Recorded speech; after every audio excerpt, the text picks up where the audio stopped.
we lost during the season. We will be paying homage to him and the fact that he's one of the reasons that Kumasi Asante Kotoko have made it this far. Gentlemen, you're welcome to the University of Ghana Stadium, and it's good to have you here. But of course, after we witnessed a classic between the Kotoko oldies and the Hearts oldies, the stage is now set for the big one. First of all, let's take a sneak preview into the final, and I'll start with you, Blackgate. What will be, or what are your expectations? Well, today's a big day. If you look at the entire ambient and the atmosphere here at the University of Ghana Sports Stadium, it doesn't get bigger than this for both teams. For Kumasi Asante Kotoko, it's a perfect opportunity for them to have a route to play next season in Africa through the CAF Confederations Cup. Yeah. And for Golden Kicks, they've been a poster boys of the local league this season, coming from Division 1 with Coach Fifi Parker out of the blocks. They play some fantastic stuff, both in the Division 1 and then in the MTN FA Cup. So it gives them the perfect opportunity to showcase whatever they have to the entire world, Africa, and Ghana at large. Sure. So I'm not surprised that they have a huge fan base here at the University of Ghana Sports Stadium. And the mood and the vibe you get around the stadium is something spectacular. And this game, trust me, will be something that will live up to the billing for the final of the day in the MTN FA Cup here at the University of Ghana Sports Stadium. All right, Nanedu, we have been talking about this for a very long time. Finally, the day is here with us. What's your expectation going into this game? I think it's a very good final that we are expecting here at the University of Ghana Sports Stadium. I sense the year Asante Kotoko played FC Nania in the MTN FA Cup, but I think Kotoko need to work on their midfield and how to control the ball to make sure they can handle the midfield pressure from Golden Kicks. It's going to be an interesting game to watch at the University of Ghana Sports Stadium. All right. Francis, let me stick and stay with you. This is a Mino, a first division team, taking on Asante Kotoko. I mean, obviously, it would be a big occasion for the younger team or the smaller team. But for those who have been monitoring the Division 1 league, that's the Access Division 1 league, they have seen something in the lower clubs, and you and I will also believe, or you and I will agree, that there's no difference between Division 1 and Premiership, is there? Yeah, Prince, if you look at the Division 1 league in Ghana football, basically it's the Division 1 that serves as a feeder breeding ground to the Premier League teams, because they always love to scout the best players in the Division 1 league. And if you look at some of the players that are dotted around the Division 1 league this season, especially in Zone 3, where you have Golden Kick playing, I've always said this, that is the Premier League division of the Division 1 league. Because mostly the teams that qualify from this zone always stay or avoid getting back from the Premier League into the Division 1 again whenever they get promotion into the distance. And if you look at the team of the day against Kumasi Asante Kotoko, Golden Kicks, there are some brilliant players in there, like Zakaria Mumuni. There's a defender in there, spotted number 44 JC, Baba Adamu, who had a stint with Heart of Lions and is back to his parent club. So if you look at what Coach Fifi Parker is doing, I think today we have a perfect matchup here to watch in the MTN FA Cup final. Francis, I'll hold your horses there, because we've just been joined by Fifi Parker, the head coach of Golden Kick. And Coach, thank you very much for joining us. Thank you for having me. Is it a threat for you being in the final? No, it's not a threat. It's a testament of our hard work and determination. Yeah, that brought us there. So it's not a threat. I see. Okay, I'll let you go briefly, because I know that you have to get back to the team to prepare them well. But what will be your expectations going into this game? You are playing against your big brothers. They have won it before. For you, this is your first time. Yeah, exactly. They've won it before. They have a rich culture. They have all the experienced players. Yes, we are here to manage the game, play to our game identity, and make sure that we create chances and we take them. That's all right. Fifi, we wish you the very best, and I'm sure after the game, I want to see a smile on your face, a winning smile. Yeah, definitely. We are here for that. The fans are here. They are here because of you.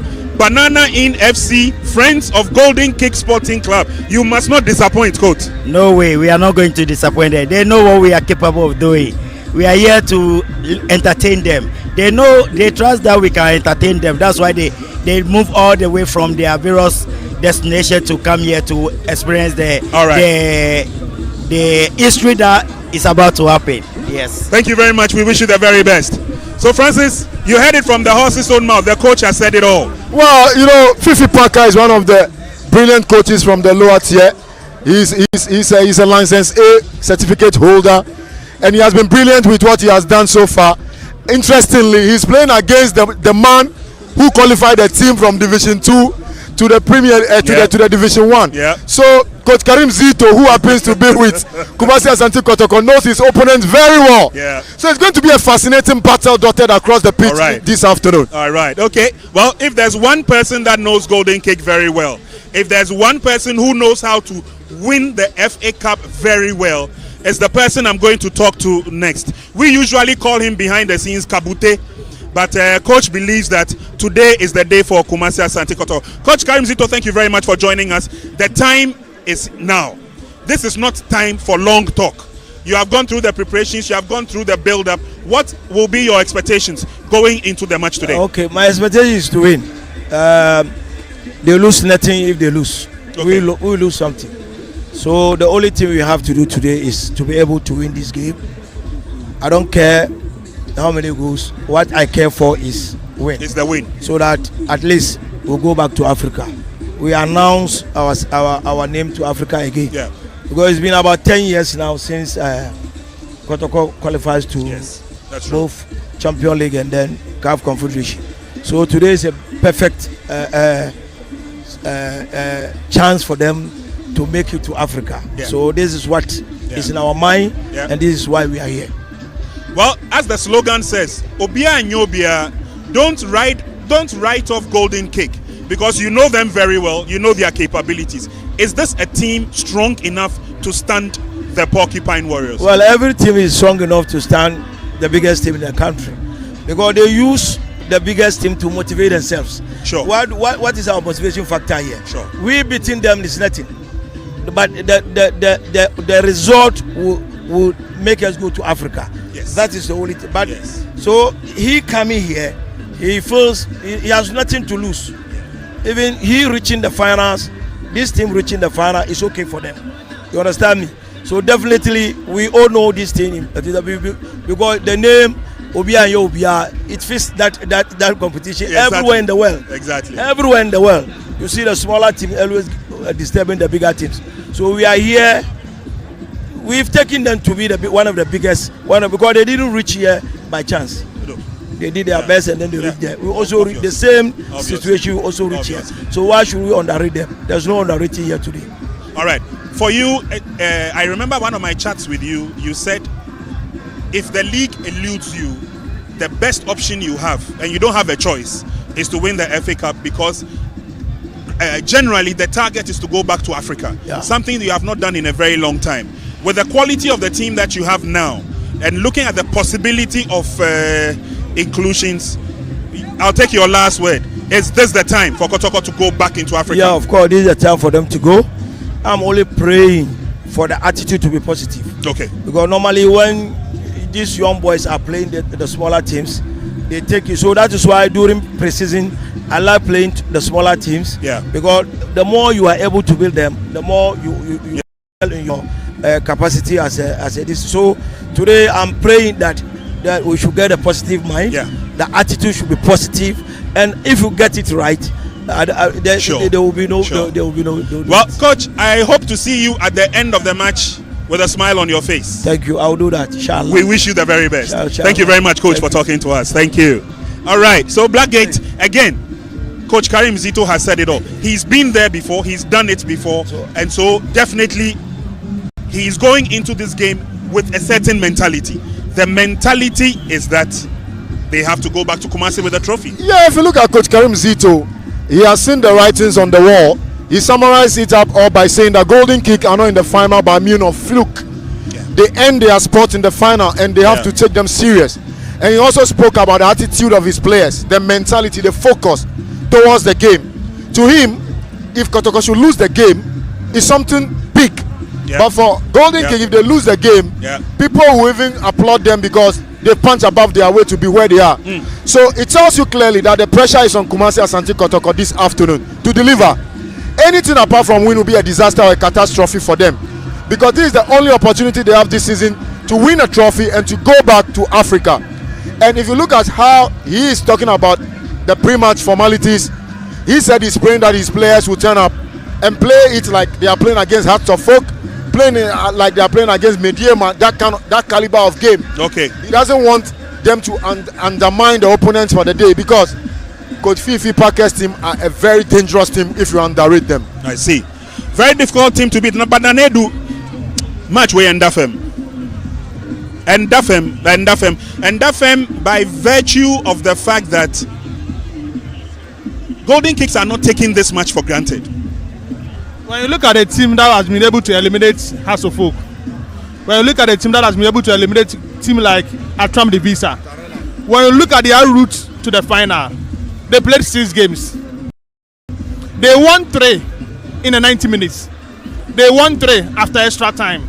So it should tell you they are a team that are capable of winning a competitive final, and that is Golden Kicks. And they've done well. When you look at their route, they score at least a goal per game out of the 6 games. 6 games, they scored 7 goals in the MTN FA Cup. So it tells you they have the men to score. They have the men to cause problem when they face a big team. So I think Kotoko need to be careful. I watched Asante Kotoko game last week against Vision FC. I realized in their midfield play, they struggle against team that possesses the ball very one area. I'm expecting Karinzito to work on. If not, they can get problem with Golden Kicks. What will be Kotoko's weapon? Well, Kotoko's weapon definitely is in attack, where they have Kwame Poku as well as Albert Amwa. Albert Amwa is the top scorer of the team this season in the Ghana Premier League. He's brimming with goals. He's scoring goals for them in the MTN FA Cup as well. In the semi-final, he popped up with that goal that won the game against Brecum Chelsea. So he will look to continue on that rich vein goal scoring from back. He is coming up against a stubborn setup in Golden Kicks themselves, who have been able to shut down the door against Accra Hearts of Folk. They shut down the door against Karela United. And Gripman, Baba Adamu and Co at the back. These guys are young, they have energy, they have the legs to run you ragged. And I can tell you that it will not be an easy battle across this pitch this evening, because the young guys look very, very, very, very motivated to show the entire world, to show the entire country. Mind you, they know that this is a perfect template or an opportunity for them to market themselves as well to the entire world, because agents are dotted around and the clubs are also here to be able to scout them as well. So it will be a tough game for both teams to play against. Okay, so we'll be getting a lot more snippet for you by virtue of what is happening. But I can tell you that the teams are getting ready. The warm-up has been good. Let's start first of all by going to the dressing room to find out what kind of colors we expect on the day. And definitely, this is the locker room for Golden Kick Sporting Club. They will be sporting the blue jersey. And of course, their fans are here to give them the support. Like I said earlier on, they will have a lot of support here. But of course, Kumasi Asante Kotoko will go to their locker room as well. And we'll be having a lot more of the fun and excitement before the players join us on the field of play for hostilities to begin. But again, the locker room tells you the quality that Golden Kick are coming into this game with. And Fifi, the head coach, has already told us they have nothing to lose. They are here to show the reason why they beat Hearts, the reason why they beat Karela, the reason why they have made it to the very, very final of the MTN FA Cup. This is reminiscent of when the MTN FA Cup was first re-established or brought back. We had Nanya FC going all the way to the very top. Today, it is the turn of Golden Kick. Can they cause a stir? That's the big question. But there has been also a traveling group from the Asante region, Kumasi, who are here to support the Porcupine Warriors, Kumasi Asante Kotoko. We'll take a look at their preparation, their locker room as well, and let you in on what exactly is happening. But currently on your screen, this is Golden Kick warming up to the big kickoff itself later on tonight. In just a few minutes, we'll be joining the action on the field of play, and we'll be ushering you through what you need to know.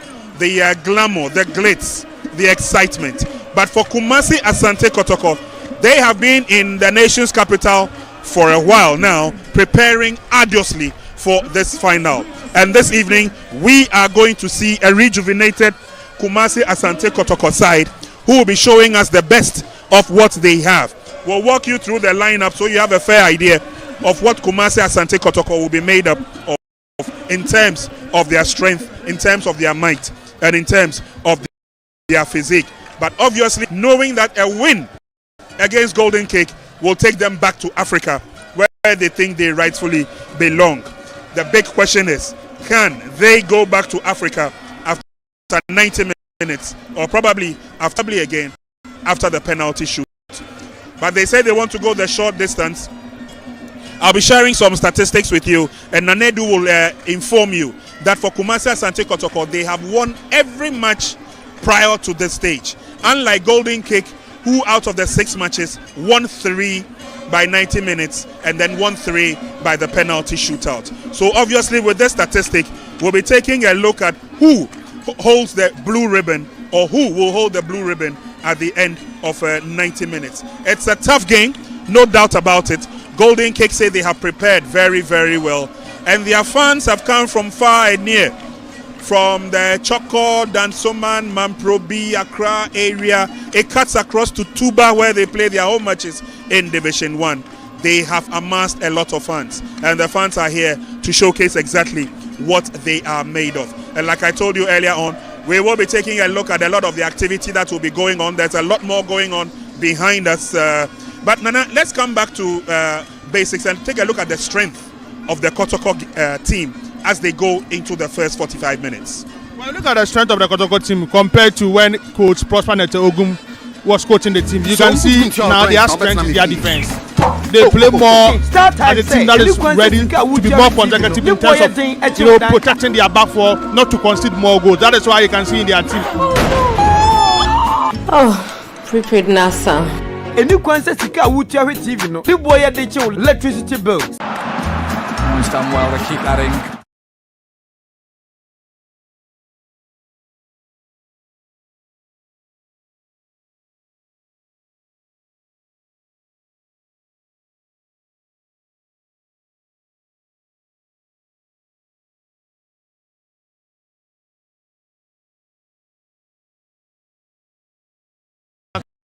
Team. So it tells you Kotoko is not ready to concede today at the Lagos Sports Stadium. That is the strength of the Asante Kotoko team. So they are more defensive than more of an attacking team today at Lagos Sports Stadium.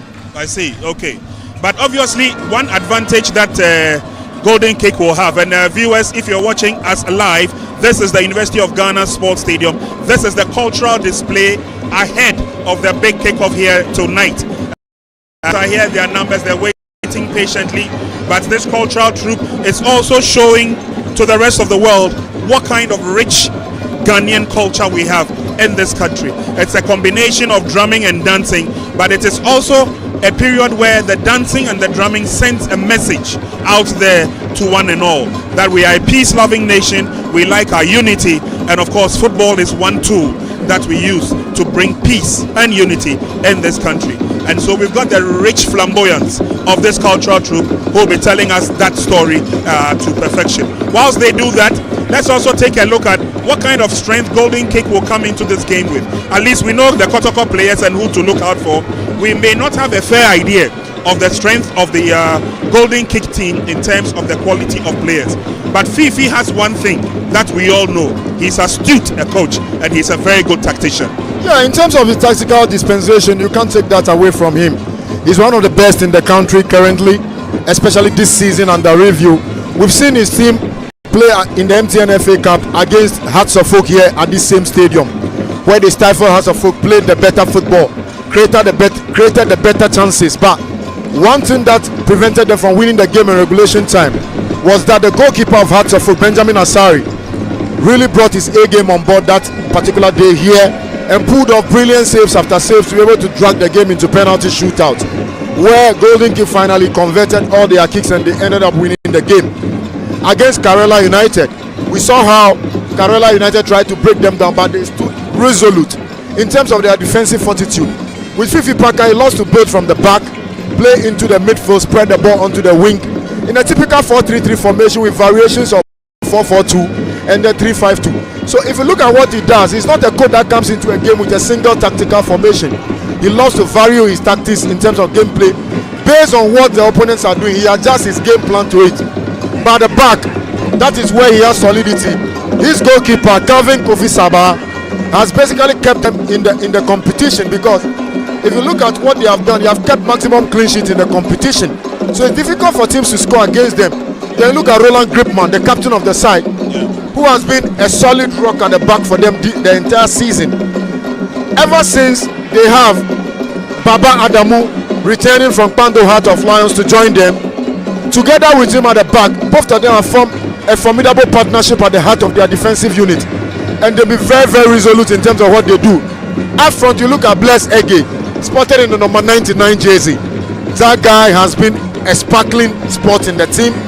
He's very mobile. He plays both the middle as well. And then you look at Zakaria Mumuni, who at the point in time played for Mediama Sporting Club. He is a very solid player. So if you look at what they have exciting players dotted around the pitch. And their brand of football is a typical tiki-taka football. If you want to understand how they move about their ball, it's not how they move the ball around the pitch. Trust me, they are one of the best in the Division 1 and one of the best teams in the MTN FA Cup this season. I see. Well, one name that reverberates when it comes to the Golden Kick team is a name, Gripman. And don't mistake him for the Gripman who played for his twin brother who plays for Golden Kick. And so when he left Accra Great Olympics and made he made Abrankese his next stop. I'm not too sure whether he is here, but he definitely would want to support his twin brother through and through in the MTN FA Cup final. But still to come is the big kickoff here at the University of Ghana Stadium. It is between Golden Kick and Kumasi Asante Kotoko. Golden Kick are ably representing the Access Division 1 league. Kumasi Asante Kotoko perennially in the Ghana Premiership. According to the coaches, a win is a must for both sides, but we are yet to see which of the coaches is the hungrier of the two, because when push comes to shove, Coach Karim Zito has played the FA Cup before, he's won the FA Cup before, he's managed and won the MTN FA Cup as a coach just the last season around, and this time around he would want to repeat the dose with Kumasi Asante Kotoko. Fifi Parker tells me that, Prince, it is not about the logistics, it is not about the standings or the ability of the coach, but it is who is hungrier of the two sides when the teams get onto the field to play. And so the first 90 minutes, or should I say, let's break it down, the first 45 minutes will give us a fair idea of how the game will go. But the two sides say they are ready. The fans say they are ready. We are also ready here. And the first 45 minutes, Nanedu, how do I put it? Osha Ebeko saying It's a difficult game. I see it's a tough game, huh? A first half win for Golden Kicks. You see a first half lead for Golden Kicks, 1-0 for Golden Kicks. I fear for Kotoko because I've seen their games. The team struggle, especially in the first 20 minutes of their game, and they will pick after the 20 minutes, and they will go back, to factory setting after the 70th minutes. So most of the time, the last 20 minutes of every first half, I fear for Asante Kotoko. That is why I'm predicting a 1-0 win in the first 45 minutes for Golden Kicks. But what about when Kotoko meets a team that plays, puts the ball on the turf, keep the ball to themselves? Because I also realize that sometimes they struggle against teams like that. Will today be the same? Yes, they struggle against a possessive team. I watched their game against Vision FC last weekend at the Tamani Town Sports Stadium. In the second half, Vision FC scored 3 goals against them, winning the game by 3-1. Yeah. I saw their game against Accra Lions at Accra Sports Stadium. That was the game Kotoko lost by 3-0. So it means when you are facing Asante Kotoko, they struggle against a well-possessed team, a team being coached by a very good tactical acumen, and that is one thing that affects Asante Kotoko in their style of play. And I think Abdul Karim is a good coach in this country. He has noticed this from this Golden Kick chance. He needs to work on his team to make sure he gets the strength of this team. But I fear for them in the first 45 minutes. Well, we are just about inching close towards the big kickoff. There's a lot of excitement, there's a lot of buzz here at the University of Ghana Stadium, and currently is the triumphant entry of the MTN FA Trophy. And is the man who has won it before, Charles Asampong Taylor. He's the one who brings the trophy onto the field for the two teams to battle for it. Earlier on, we saw Charles Taylor in that Accra Hearts of Oak Kumasi Asante Kotoko legendary game.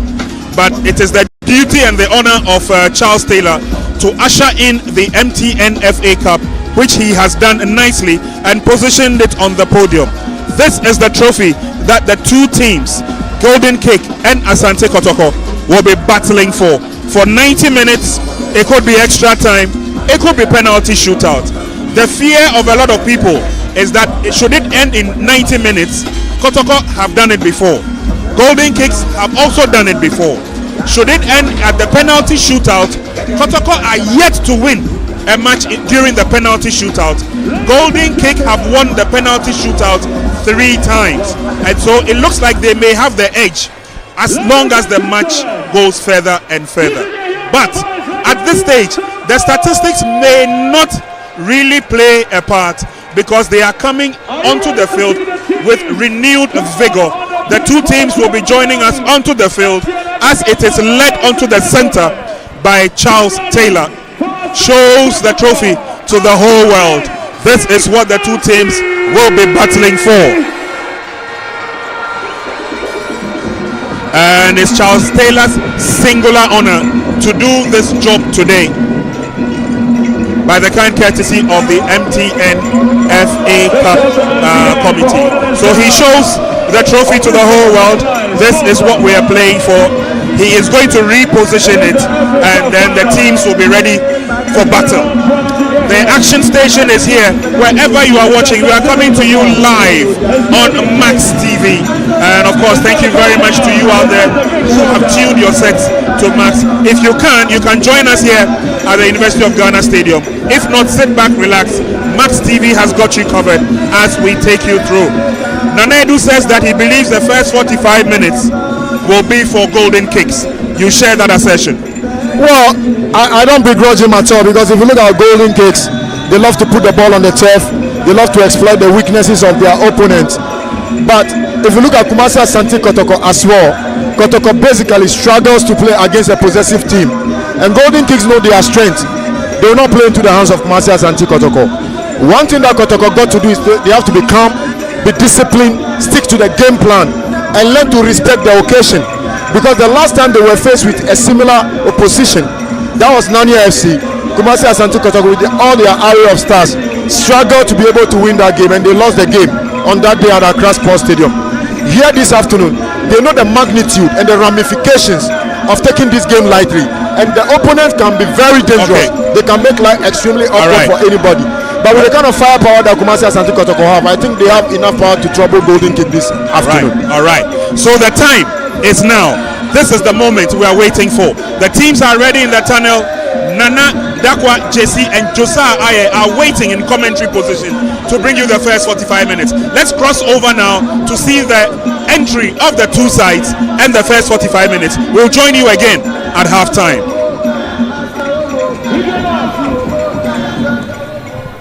Ladies and gentlemen, this is the moment you've been waiting for. Big shout out to the title sponsor MTN for holding us down. This is the MTN FA Cup final. I give you the Golden Cakes FC and Asante Kotoko.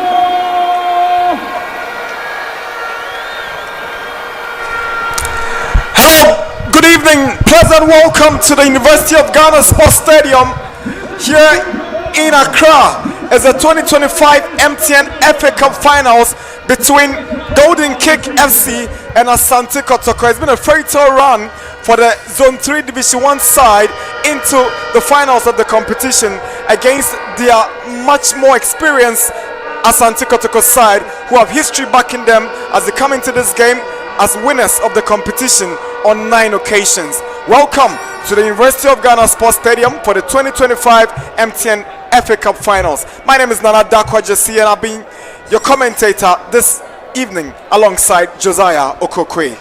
Good evening, Nana Dakwa JC, and it's just an electric atmosphere here at the University of Ghana Stadium. I'm just relishing this game, and it's history on the line for both teams because Golden Kick could become just the second Division 1 side to win the competition. Kumasi Asante Kotoko also could become the second side to win it in double digits. So it's just a win-win for either side. But then I'm relishing a good game here this evening. Beautiful atmosphere, charged fan base from the two sides, expecting to push these two teams all the way to the final whistle.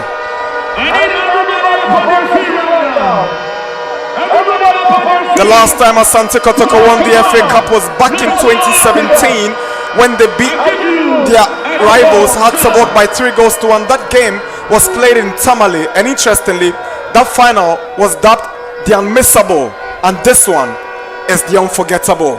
Exactly, it's quite unforgettable, especially for Golden Kick. What a run they've had all the way to the finals, and I think they'll give a final push. It's the last lap, and it's always the most important one. I believe Kotoko as well will be eyeing a place in the CAF Confederations Cup.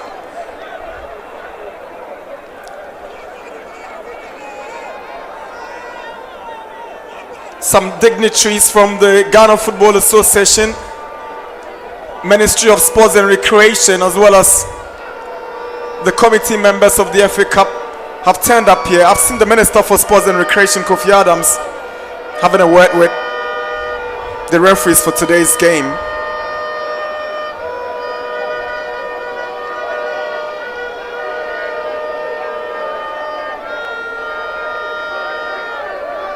He's led by the Executive Council member of the Federation, Frederick Champon. Also following Frederick Champon is the match commissioner for today, Thomas Nunu, a retired Ghanaian referee, some management members of Asante Kotoko, Nana Pinkra, the IMC board chairman, former club PRO Kwame Banyuako, alongside the FA Cup committee chairman Wilson Atta, and then Frank Nelson Owonkolo.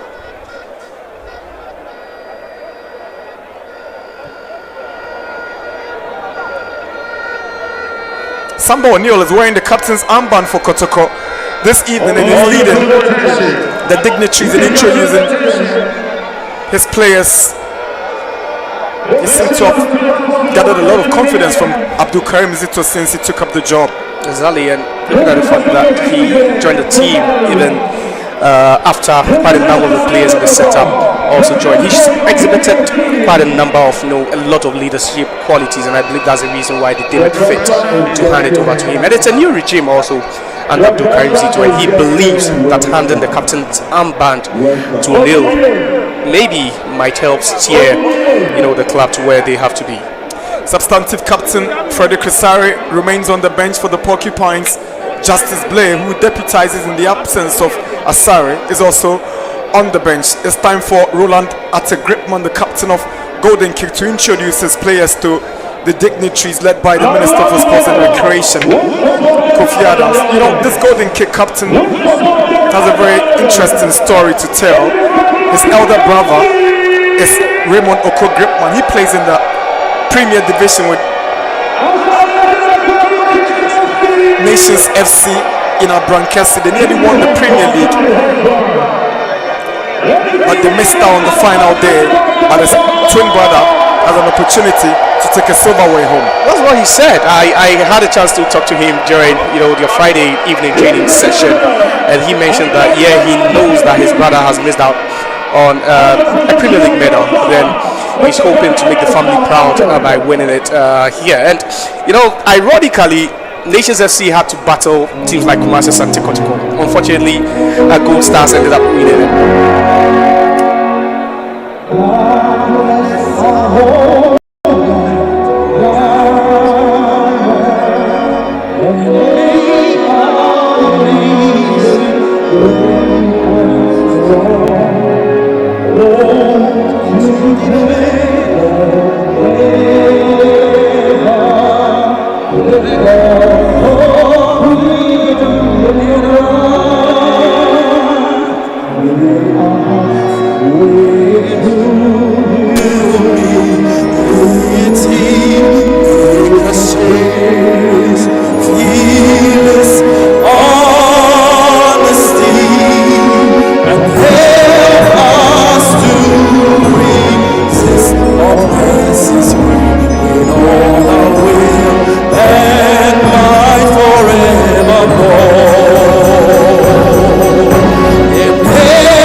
just gone by was the national anthem of Ghana, observed by the two teams, dignitaries and fans alike here at the University of Ghana Sports Stadium.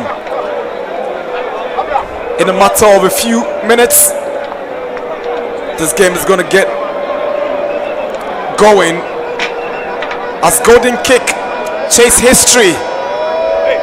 The Porcupines are bent on returning to continental football, and the only route to club football in Africa is to win the FA Cup after missing out on the league title. Anyways, Golden Kick have indicated that they've got what it takes to represent the nation in Africa, so that's huge motivation for them coming into this game. And that's their source of motivation, Nana Dakwa. They believe they have what it takes. You know, that contrary to popular narrative that they do not have what it takes, especially financially, to aid them play in the CAF Confederations Cup, they have debunked those narratives, saying that they have everything it takes, and their bankrollers are willing, to push them further into Africa, because they could become the very first Division 1 Ghanaian side to play the CAF Confederations Cup. That is history for them. Raymond Oko Gripman's younger brother, Roland Ate Gripman, is leading Golden Kick this evening, with the Congolese centre-back Samba O'Neill leading Asante Kotoko into battle this evening.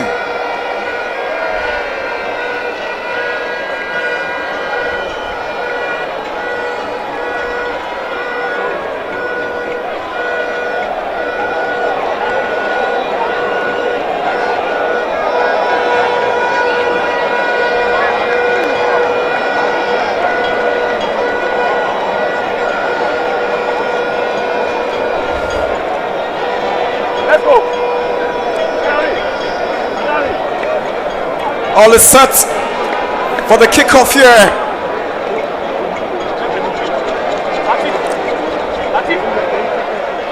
At the University of Ghana Stadium here in Legon.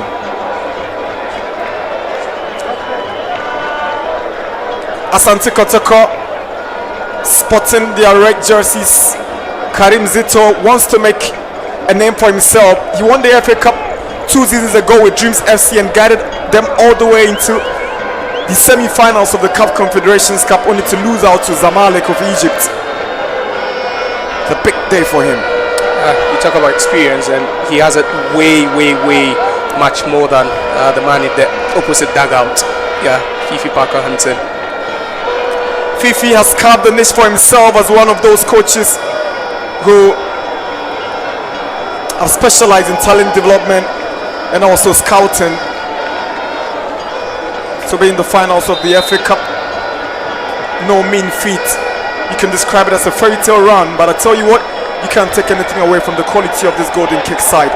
They've represented this evening in blue and red strips, and Asante Kotoko in their red jerseys.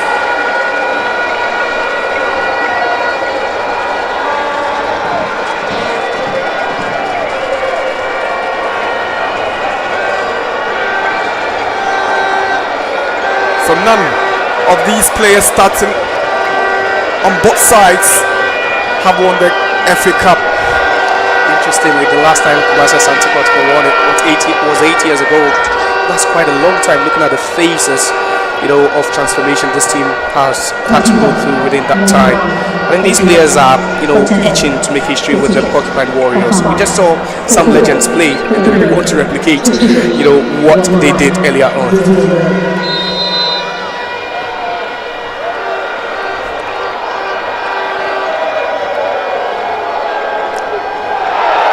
The first foul.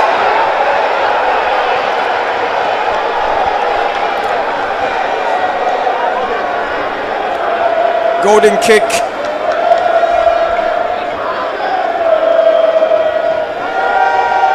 They are credited with knowing how to keep the ball and then dictating the pace of the game when they want to. And you should always listen to the lecture from their head coach, Fifi Pakahansi, on how to build up from the back, which includes their goalkeeper, making it, that extra man for them. And you'd really love it whenever they're under pressure, whenever they're under duress, how they do it calmly. And I believe they are in to exhibit that throughout 90 minutes for us. Golden kick. Have got some defending to do here. It's Amidu Akwa. Good run from the winger. It's still Amidu Akwa. Cast it in. Kwame Opoku looking for Armour. He goes down in the box. Calmly defended by Baba Adamu. Steps forward. The centre back tries to initiate an attack from the back. Onto it is Joshua Hussaini. Lovely run from the youngster. Golden kick. Get the first corner of the evening. And this evening they are represented by, and that's the real first incursion for Golden Kick. And as the striker Joshua Hussaini doing the hold up play over there, did so well to win the corner for his side. Baba Yaya. Here is Samba O'Neill trying to locate Albert Armour. Armour goes up for it, but Golden Kick of a player down in Poyaboa seemed to have collided with Armour. That looks fatal to me. Just look at that coming from the hindsight of Armour. That looks dangerous a bit for me. And it tells you already that the tempo of the game is quite high. Just 2 minutes into the game and already some high flying headers. Just look at that again. The lofted ball trying to find Armour, and just Armour was coming from the blind side of Yaboa.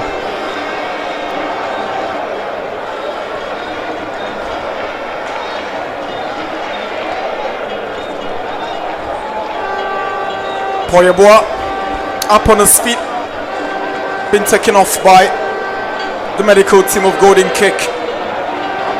Hopefully he should be able to get back in the game.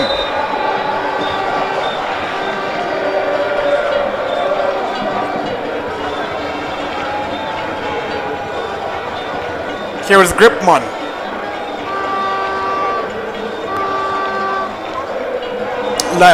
Little flick coming in from Bless Ege. Now for Sani, but the flag goes up.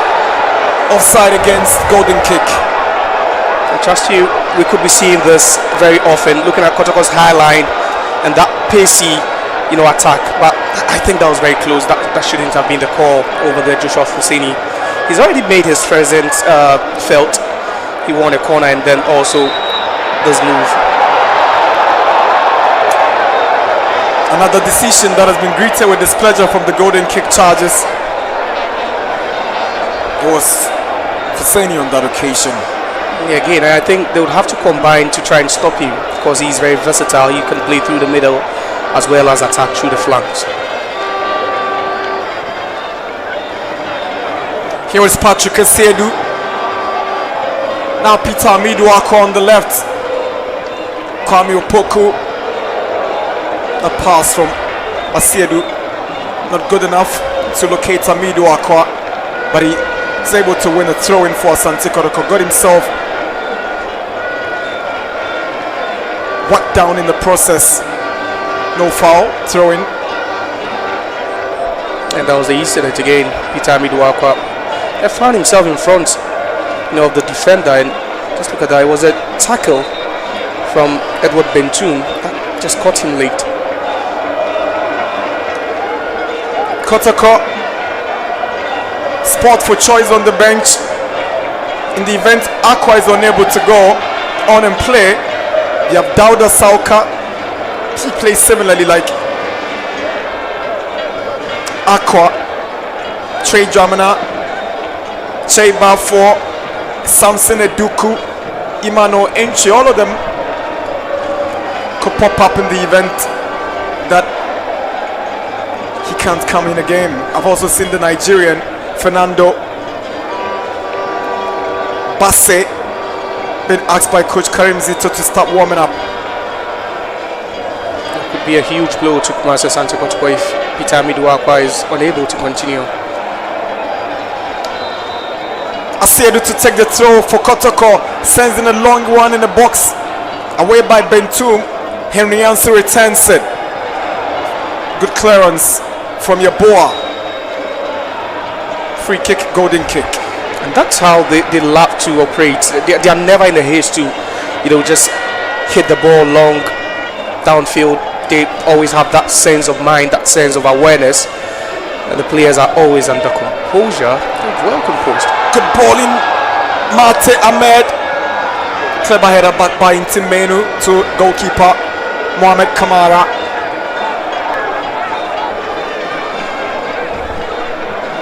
I think Peter Amiduakwa should be fine.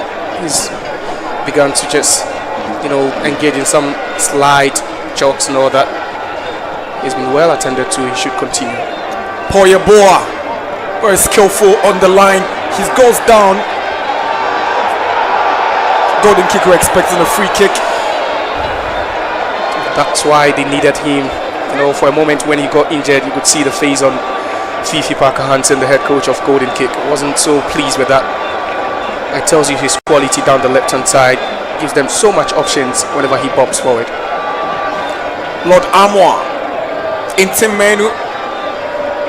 Amwa finds his former teammate at Brekum Chelsea and Riansu. Now Ablo trying to pick out Aqua. Now it's Siedu. Pressure coming from Bless Ege. A wins a free kick for Asante Kotoko. Asiedu is trying to pick out Kwame Opoku. There's a poor touch from the striker, but Yaya wins it. Referee whistles. Latif Dari. And it's a 10 in midfield. Abla Zakaria unaware of that press from Baba Yaya. Here is Gripman. Kotoko take possession through Yaya. Here is Samba Onyo, the captain of the day. That drive goes agonizingly out for a goal kick, but that was a good move from the Porcupines. And tactically, that's why he's been played as a DM, because he has that ability to bump forward and hit such, very hard shots. That was a rocket.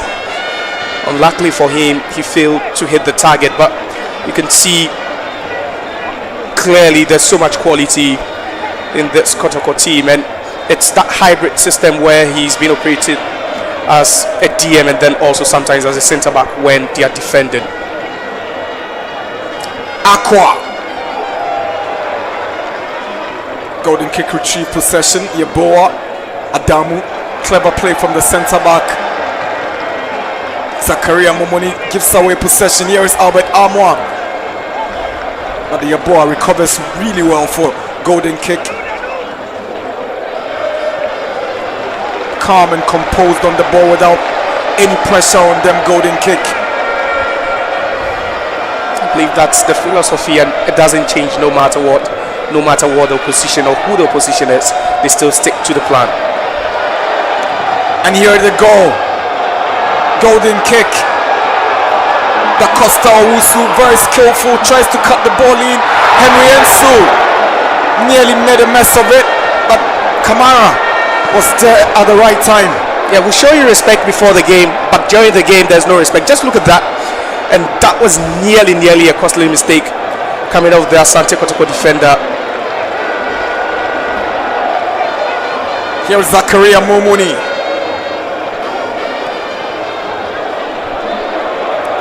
Golden kick, give away possession. Here is Aqua. Lovely 10 from Aqua. Opoku makes the run, but Adamu very much alert. Curtails that move from the Porcupines. He wants options, but he finds none. And his teammates as Kotoko win back possession. Here is Amwa. Now Yaya. Menu. Samba O'Neil. Good through ball to Aqua, but he's unable to control as Gripman seeks for support from goalkeeper Mohamed Kelvin Kofi Saba. Not really tested in the opening stages of this game. Not at all, and both teams are keeping their shape. No one, trying to move out of shape. It's the similar 4-2-3-1 from Kumasi Asante Kotoko, and then also the 4-3-3 with 2 attacking midfielders from Golden Kick, and that's how they love to play, especially with one DM, allows room for the 2 other attackers or attacking midfielders. Here is Yabua. It's a good ball to Ege. Tenson looks for space to drive. It is still Golden Kick trying to make something count from this move. Zakaria Momuni. Good play from Golden Kick. Now here is Joshua Fuseni down the right. Can they score the opening goal? And that cross just eluding everybody, including the Golden Kick. We are turning on the heat in another part. Just look at that. Flashes across the face of that Kotoko goalpost. And that's where you need to commit more men forward. And I think they are gradually growing in confidence. But the way they move the ball around, so swift, so lovely, and they just know how to find men in those, pockets of spaces. Golden Kick. Here is Asiedu, sends a long one and trying to find Opoku. Gripman is behind him. Opoku wins it for Aqua. Here is Samba O'Neil. He's been playing in central defense for most part of the season, but because of his versatility, he's been moved to the defensive midfield role, and he's been good. Amwa wins the foul for Kotoko. It's Zakaria Mumuni, I believe, the culprit. Not really seen him in action though, but that was a forceful effort from Zakaria Mumuni. You talk about Golden Kick, and that's one of the strengths of the team as well. You find wide men always trying to double up on opposition attackers, helping their fullbacks do the job, relieves them of some pressure. They save energy whenever they want to attack.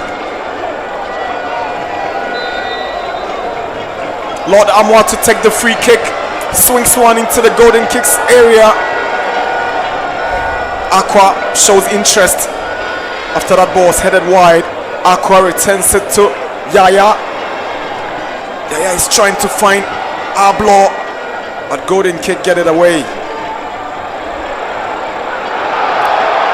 This could be a promising move for Golden Kick.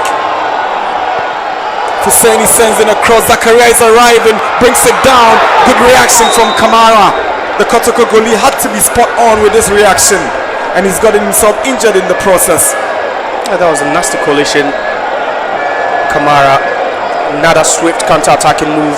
3v3 at this point, and the cross a bit overhit, but then Fuseni did well to get at the end of that one, and the cut back into the box for Da Costa to latch onto that one.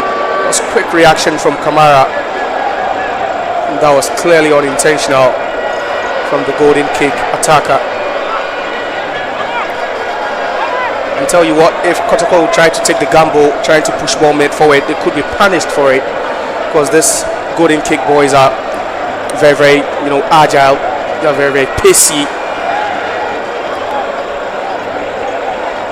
The last time a Division 1 league side won the FA Cup, it was against Kotoko in 2011, and it was Abedi Ayu Pele's Nania FC who beat Kotoko to the title. Here goes Amwa. Good run. Foul committed by Joshua Fuseni. Free kick Kotoko. Referee reaches his pocket. We might just see the first yellow card of the evening. Referee Adari. It's a very silly foul to commit. Yeah, a bit cynical there. Gripman is complaining. Albert Amwa is beginning to be the threat Kotoko would need from the right hand side. Since that Peter Amidou Akwa knock, we've not really seen him in action, but at the right hand side it's been Albert Amwa, with some blistering pace over there, making it difficult for Paul Yeboah and then also Bless Ege.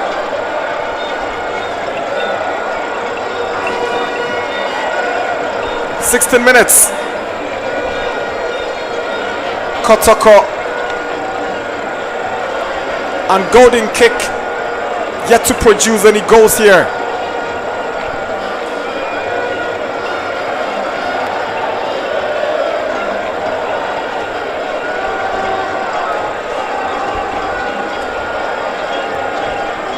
Kelvin Kofi Saba is making sure the wall is well constructed by Da Costa Owusu and Zakaria Fuseni.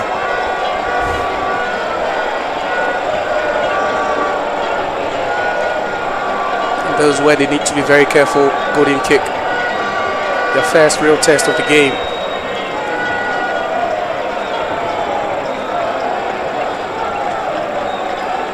As many as 8 Kotoko players in the golden kick area. Golden kick have everybody behind the ball. Here's Lord Armour to take the free kick.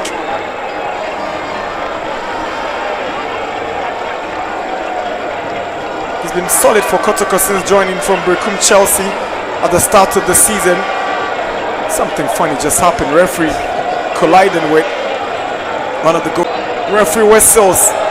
And Armour swings it to the far post. Ablo has the ball and does the open goal for Asante Kotoko. Ablo headed it onto the head of Kwame Opoku, and the Porcupines are in the lead at the University of Ghana Sports Stadium 2025 MTN FA Cup Finals, and the Reds are on top at this point. Well deserved. We saw danger looming. Danger was looming for golden kick. I believe they never heard that sound. They never heard that one coming. And that's how you get punished sometimes. It was the 3rd foul in that area for Kumasi Asante Kotoko already in the game. And just look at that. Lifted into the box and that return ball. And, you know, the protest already, but I believe that was just as clean as a whistle. And just look at that. He was onside, and that was a good goal. Very instinctive reaction from the striker. That's a poacher's finish. Opoku knows where to be at the right time, and he made no mistake because the ball was even heading towards goal already. And Opoku makes no mistake. He's been Kotoko's go-to man for goals since joining. He's done that a couple of times for them in the cup and as well as in the just ended Premier Division.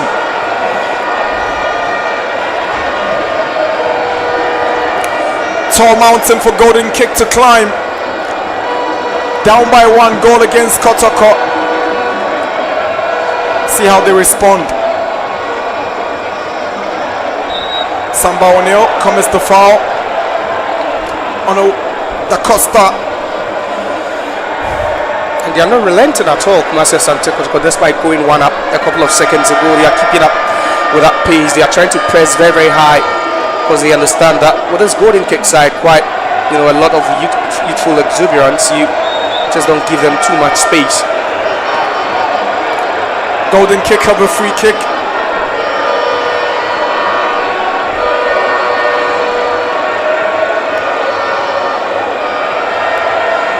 It was quite even, you know, in the first 15-20 minutes until Kotoko just unleashed that one, and it tells you sometimes when experience calls, you know, everything just goes long ball from Zakaria.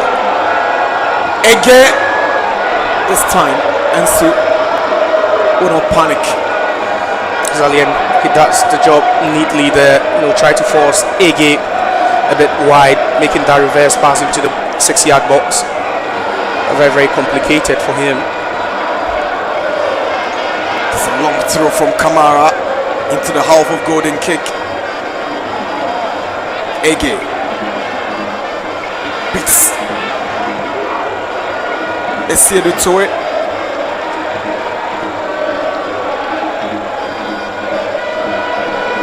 Entum allows the ball to roll out for a throw. Gripman to Baba Damu. They formed a very solid partnership at the back in the Division 1 league. Henry Ensu has been forced to commit to himself as a throw-in, but golden kick. Yaboa. Referee has whistled because there seemed to be an off-the-ball incident that caught Albert Armour. It came in a flash. That was it. That was the incident between Armour and then also Zakaria. I think Armour is making a whole lot out of it. But it was an extended arm, clearly, which I don't think caught him in the face though. But the tussle between the two players went unnoticed by the referee.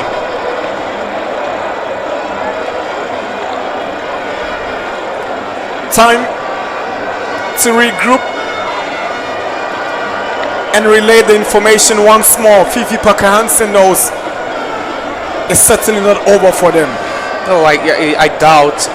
It's just too early to call it day for golden kick. Yeah, they know they are playing against giants, Kumasi, Asante Kotoko. They know they are playing against some of the best players in the local league, but they understand that they also have history to make, and they will have to dig deep, especially knowing they are go down.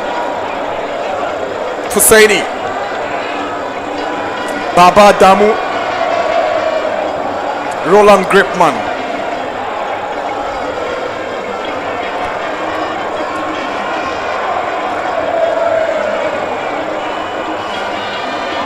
Poor ball from Adamu. Zakaria thinks he was the right man to be given the ball, but he was aiming at Yeboah, unable to keep it in. Quite some distance between himself and the fullback there. Samba O'Neill, very hard player. Referee Dari calls the Kotoko captain to caution him. It's getting even more heated here. And with Kotoko, they understand that sometimes you need physicality in your game, to stop such opponents. And they are not allowing golden kick any chance at all as far as the 50-50 balls is concerned. Da Costa Owusu. Good ball down the right from Husseini. Keeping it very tight at the back.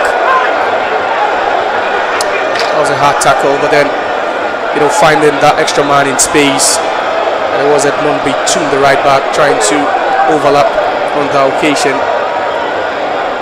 They work with spaces. Golden kick.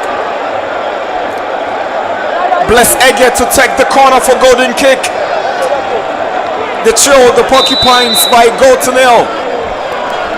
Here is Ege. Ege bends one to the near post, away by Intim Menu.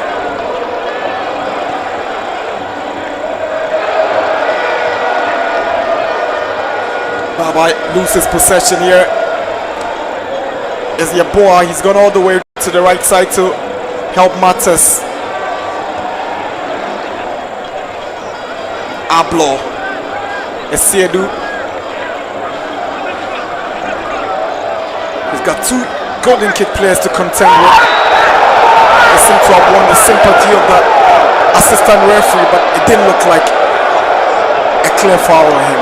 It didn't, and on that occasion you would say that Patrick Asiedu was quite fortunate. He just won the sympathy of the linesman there. It was the press. These boys do not stop running, and Ege just can't believe it. And already he switched sides with Zakaria Mumuni to the right hand side. Zakaria Mumuni also operating from the left, and that's how versatile they are, even together with their marksman Joshua Husseini.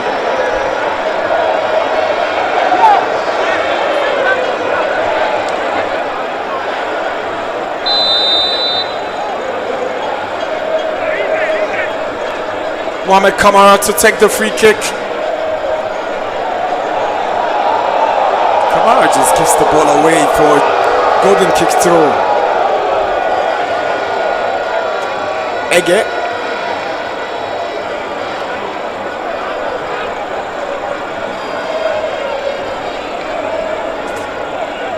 Yeboah. Good play from Yeboah. And ball falls to Zakaria Mumuni. Good clearance from Ablo. El Kotoko on the counter. Here is Albert Amoa. Now Intim Menu. He sees Aqua on the far left, and Aqua has got Bentum to beat. He finds Yaya. Amidu Aqua up against Gripman. That's what to find Baba Yaya again. Now here is Intim Menu. He fancies a long drive, but it's blocked. Dari intercepts play, but advantage will go to golden kick. At least you'd say all 23 men on the pitch have had a touch of the ball, but it's a risky ball from both sides. Risky approach, high line, attacking with fewer men sometimes when the need be, but I think it's been end-to-end stuff here. Joseph Ablo, the Kotoko defender, has gone down. The Kotoko medical team attending to him. Kotoko have got central defenders on the bench in Justice Blay, no, your natural centre back, but can play in that position. They can improvise, bring in a right back, and then revert to a 4-back system. You'd say he saved them on that occasion, that block. That was a timely intervention to just clear that off the path of the approaching Golden Cake attacker. He returned from injury just a couple of weeks ago.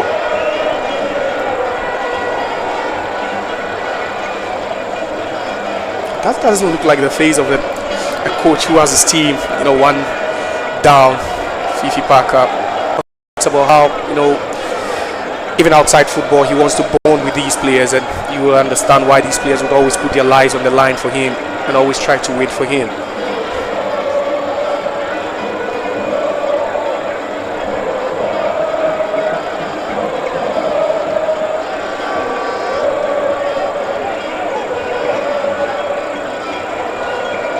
So Adari will drop it to the advantage of Golden Cake after he intercepted their move forward.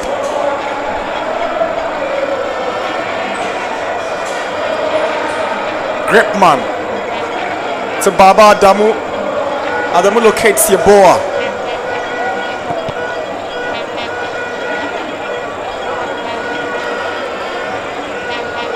Zakaria finds Gripman. Ege gives it away to Opoku. Da Costa Owusu trying to pick out Yeboah. Good interception from Amoa. Here's Da Costa Owusu. And to clears it away. Intimenu. Zakaria Mumuni was Intimenu senior back at the academy when they all played for the West African Football Academy. He left to join AS Vita Club in Congo.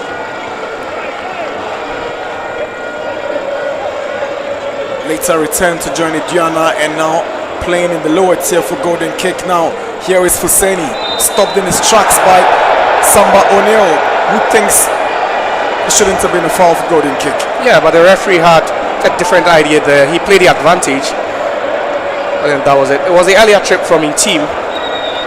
You can see Zakaria Abdullahi, just holding on to that ball at least for a few seconds.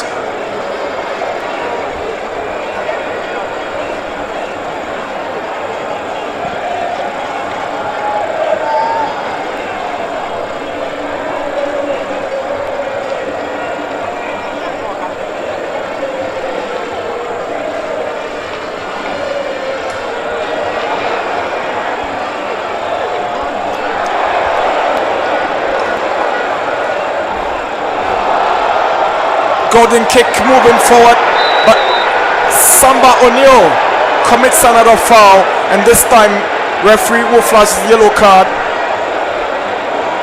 to the Kotoko captain. We're caught sleeping, and for a split second that nearly resulted in a goal for Golden Cake. That was a quick break, and that was quite an unfamiliar territory to lose the ball. And then you can see how they break so fast, and is the marksman for them. He's been quiet all evening, Da Costa Owusu, and with that dazzling left foot of his could have unleashed the shot, but for that intervention.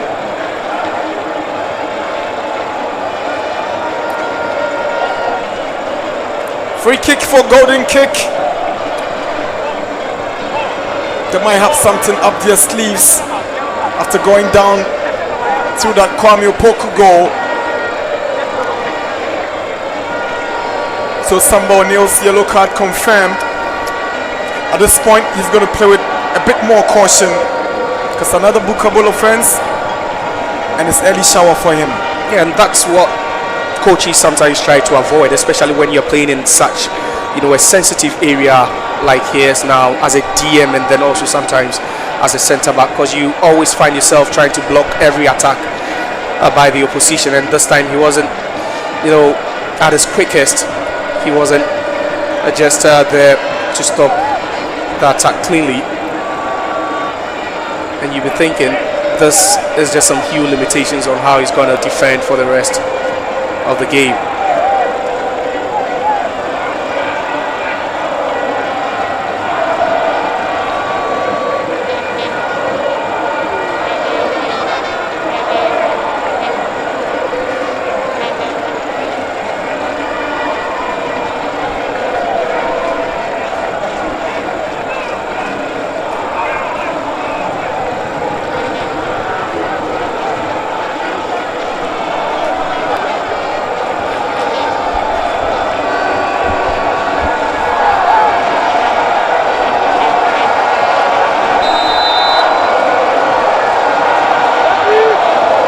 Free kick.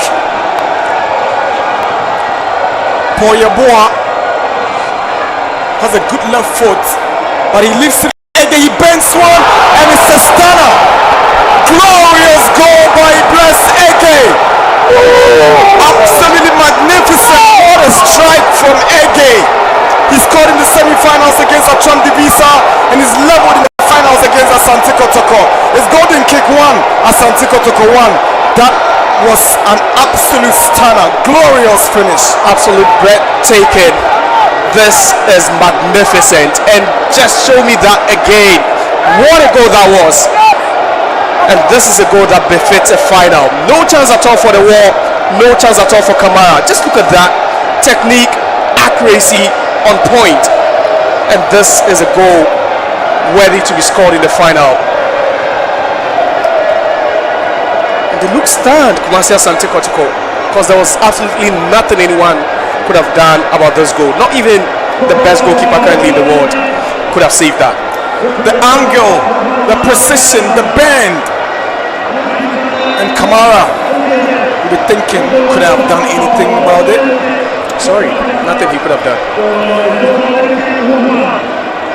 Golden kick level is 1-1 at the University of Ghana Stadium in the MTN FA Cup Finals. That's a foul committed by the goal scorer of golden kick, Bliss Ege. You could only imagine what that goal does to their confidence now. Even, when they were go down, they were still pushing. Aqua, his drive ricochets off golden kicks. Mate Ahmed for a corner to Kotoko. Right after scoring, it's a moment for them to keep their concentration levels very, very high. They've conceded from a set piece not long ago, and I believe maybe they might resort to man marking instead of the zone out for this one. Patrick Asiedu delivers. Enso goes up for it. This time, golden kick calmly defend their lines, and the Costa's clearance.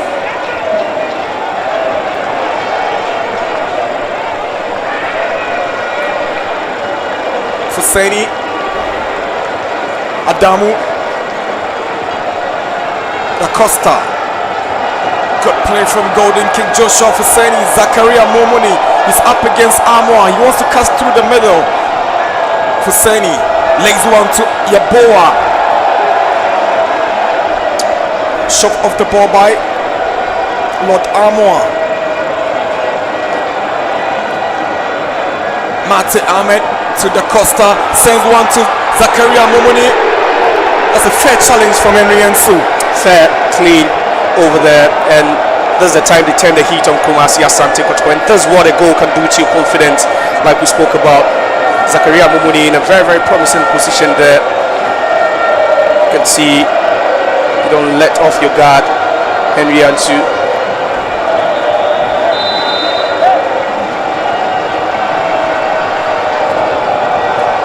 Golden kick of a corner by Zakaria, headed away by Ablo. Kamara is fouled, he gets a free kick. Yeah, and they are threatening now for the second. That was a pinpoint ball into a dangerous area. You could see the Kotoko defenders doing quite a lot there.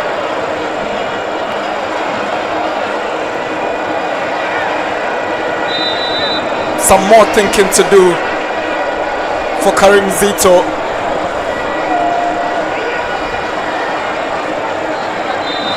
There's a push on Opoku by Adamu. really cleaning up. Babadamu playing more as a sweeper to the gripman, also complementing his efforts in central defense. So Zakaria Momoni gets himself a needless yellow card. He shouldn't be arguing with the referee, Momoni. That's why he's been pushed back by his teammate Joshua Tijani. Salifu Zakari.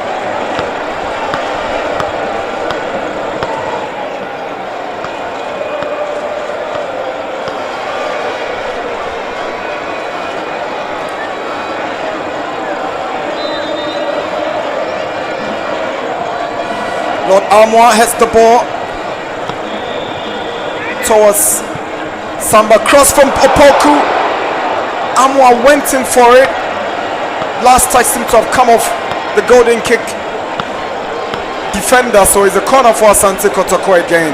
Right, dangerous there, but very direct from Kwame Poku, the goal scorer, and the goalkeeper misjudging that.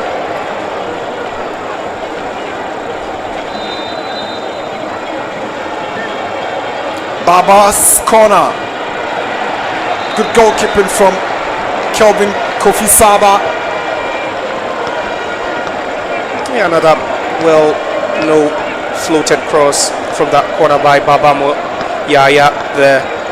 You talk about the height of the Kumasi Asante Kotoko defense, and I think they could use that to the advantage. We've already seen them score for it from a set piece, and it looks like they are really using that to the advantage. The likes of Ensu, Samba O'Neill, and Co. Goalkeeper Kelvin Saba, a product of the Pop John Senior High School and also Great Somas Football Club. Delivers looking for Zakaria Momoni. Ansu tidies up really well. Opoku. This time Adamu is beaten to it, but Opoku falls in the process. Da Costa twisting and turning really well. He goes past Samba O'Neill, and Samba O'Neill must be careful. He's already on a yellow card. He should be careful, and you can see that trickery from Da Costa. He had possession. He lost possession, and with Da Costa on the ball, there's very little you can do to dispossess him. He's just a wizard on the ball.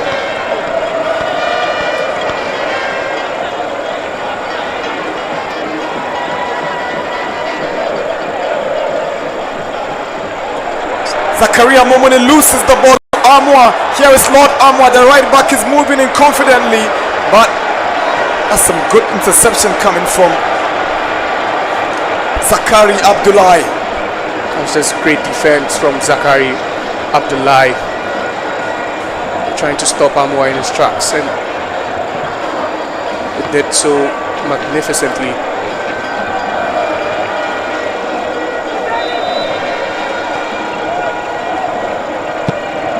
Armour delivers. Bless Ege clears. Golden kick of a player down is Adamu. Kotokos. Aqua has the ball out for a goal kick, but in the meantime, Adamu would have to be attended to. And I think if Kotoko stands a chance of scoring again, then perhaps it would be through, or come by a header, because we've seen them threaten, seen them so dangerous with the set pieces and the headers. Adamu, some sort of pain after that collision there. And it's quite palpable they've learned their lessons after conceding that earlier goal through the header by Kwame Opoku.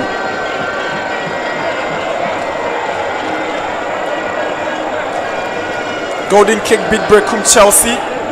But golden kick actually beat Kotoko beat Brecum Chelsea in the semi-finals. But Adamu powered them, and then golden kick. They were the toast of the fans in Takwa when they beat Acham Devisa by 3-1 in that epic semi-final game. And in that game, Bless Ege was on the score sheet, so that's Asante Kotoko's goal. Ablo with a header, and Opoku just guides it into the net for the opening goal. For marking. And this one is the talking point of the game at this point. I doubt anyone will have anything to say about this goal. None. That was a well hit goal. Could end up winning the goal of the tournament. It obviously has the potential to win the goal of the tournament.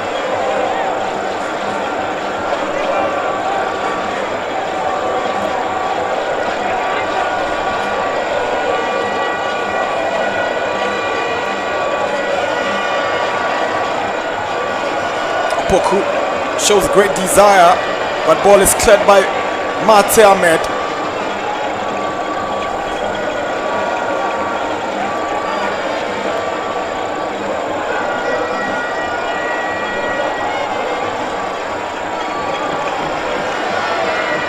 It's been a composure for me from Golden Kick aside playing in the Division 1 Zone 3, and they've done so well without the ball, how they've pressed, how they've stayed disciplined, even though we've seen tempers rise at some point.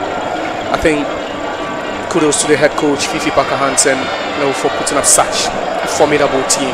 They've been resolute. Golden Kick plays sit in Zone 3 of the Division 1 League. That's the highest position they've attained since gaining promotion to the Division 1. They won 12 matches, drew 7 games and lost 11 times. They scored 41 goals in the process and conceded 10 goals in 30 Division 1 league games. Considered 30 goals as a matter of fact, 31 goals in 30 Division 1 league games. Not even the winner in Zone 3, that's Hull United, could even get to the semi-final. Zakaria Momoni, that's a good stop from Kamara. He had to stretch and get that one for the Porcupines. That was admirable from the Kumasi Asante Kotoko shot stopper. Amwa up against Yaboa. There was a slight push, but it doesn't merit a penalty call. I doubt it does, but end-to-end stuff. Just right away we saw Golden Kick attack, and that was that earlier chance that fell the way of Zakaria. Full stretch, he had to do it. That was just a good save from Kamara. Abdullahi, long searching pass. He wants to find Ege, but Kamara is quick to react. Asiedu.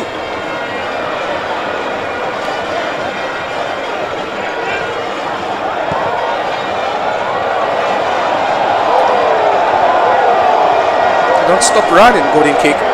And it's how they press for me, and you would always enjoy a class, by Fifi Parker Hansen on how Golden Kick would always try to press and win the ball in the third half, and that's where they create their overloads.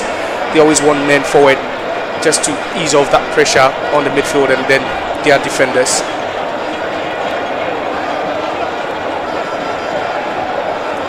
Adamu is trying to pick out Fuseni, but doesn't quite get him. Da Costa to bless Ege. He's giving Lord Esiedu so much to worry about. Fans feel there should have been a foul for Golden Kick after that tackle by Esiedu on Ege. Da Costa, Owusu, lovely turn around. Here is Mate Ahmed, can't go past Intimenu, who gives the ball away again. This time it's Abdullahi Zakari. You wonder if they are playing with an extra man because they are pressing so high. They win the second balls, and that's where Kotoko are placing second. They are not really winning the second balls. A delight to watch,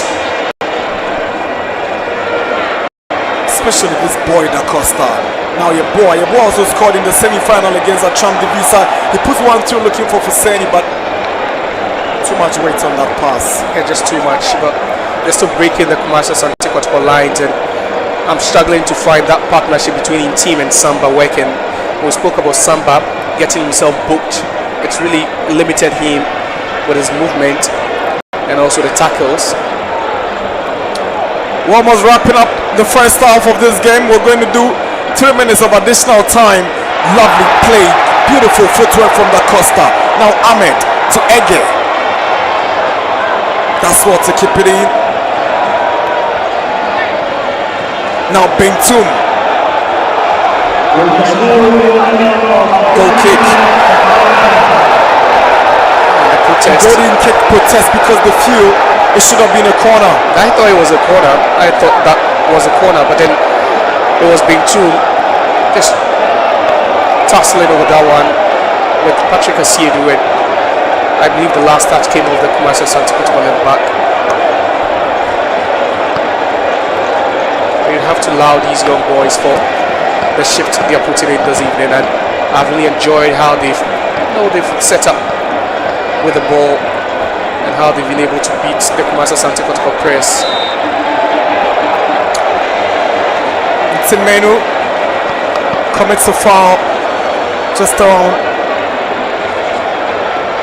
the middle of the park.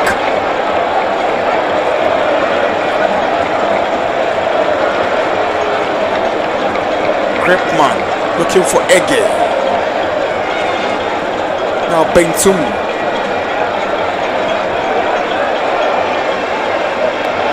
Gripman to Saba. Very confident on the ball, Kofi Saba.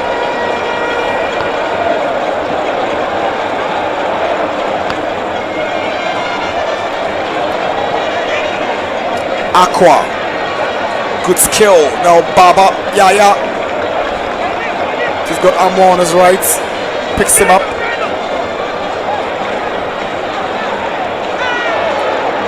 Zakaria Mumuni with a very hard tackle on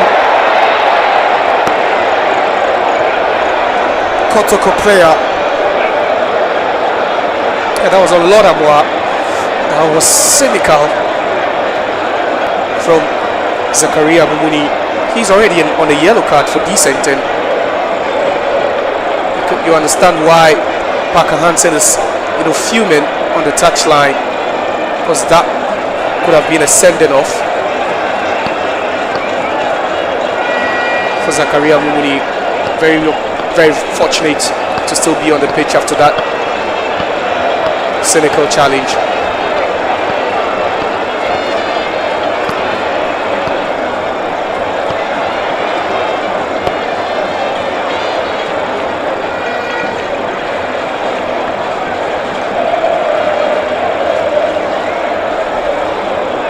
He's done a fine job.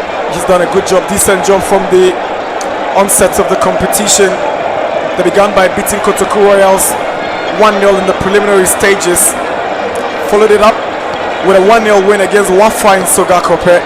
Then they came through to win in the round of 32 against Dambot on penalties after the game had ended 2-2. And Justice Blade know that golden kick can be troublesome.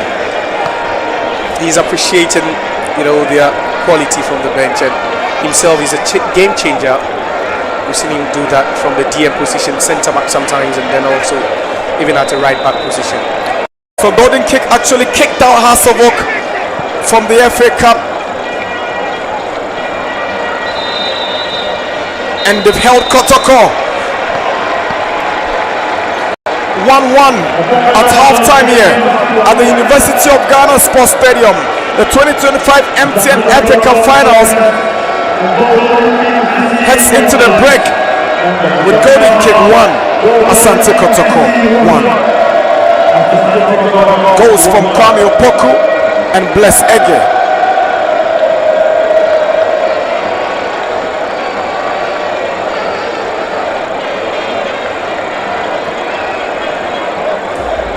Golden kick leaves much to be desired. It's been a very, very tough game, and no wonder at the end of the first half it's even Steven so far as the first half is concerned. My panelists Blackgate and Nanedu are still here. I'll find out from them whether their expectations were met, at least as far as the first 45 was concerned or were concerned, and then we take a look at what to expect in the second half. But it's been all fun. The fans here have loved every bit of it, and they've been cheering for 45 cities. Gentlemen, thank you very much. We are here And let's find out how the first 45 minutes went for you. I'll start with you, Blackgate. Was it to your expectation? Absolutely blockbuster. That was a bloodbath over the course of 45 minutes here at the University of Ghana Sports. By far, the best MTN FA Cup final first 45 minutes I have watched in about 5-6 seasons. Wow. If you look at what Golden Kick basically brought on board in that first 45, sparkling football, interpositional movement, Kumasi Asante Kotoko being tidy, trying to play to the gallery. It's been extremely entertaining, and the fans love every single bit of it. Trust me, if they tell you this is a Division 1 team playing against a Premier League team, they have never been bullied by the occasion. Okay. Golden Kick, Coach Fifi Parker Hansen, basically, this is a perfect advert for him and his team. Also, Da Costa in number 10 JC, super player, Bless Ege, popped up with an absolute scorcher to equalize for Golden Kick in that first 45 minutes. I think basically what Golden Kick have done there, they've played the better of the exchanges, they've created the better chances, they played the better football, and football serves the reality here. They never deserve to go in the first half trailing. Right. So the first half score is a true reflection of what we've seen in that first 45 minutes. True reflection according to the gospel of Blackgate. Nanedu, what do you make of the first 45 few minutes? So we joined that. Remember, I was in the studio with you on Thursday, and I told you we are going to witness the best final we've seen in the MTN FA Cup, and you can see it's in the first 45 minutes. I like the way you introduced the show that there's a thin line between the Division 1 football and the Premiership. I mean, and you understand it, especially when you watch Zone 3 of Ghana football, where Olympics, Golden Kicks, Atram Visa, Hoho United, Port City find themselves. All right. They are playing some good football in that particular zone. That is why you can see their route to the final. They've met some of the big teams in the MTN FA Cup, but they've been able to pass through and be in the final. So I think Golden Kicks they've done their best. Okay. I told you in the last 20 minutes of every Asante Kotoko game, in the first 45 minutes they struggle.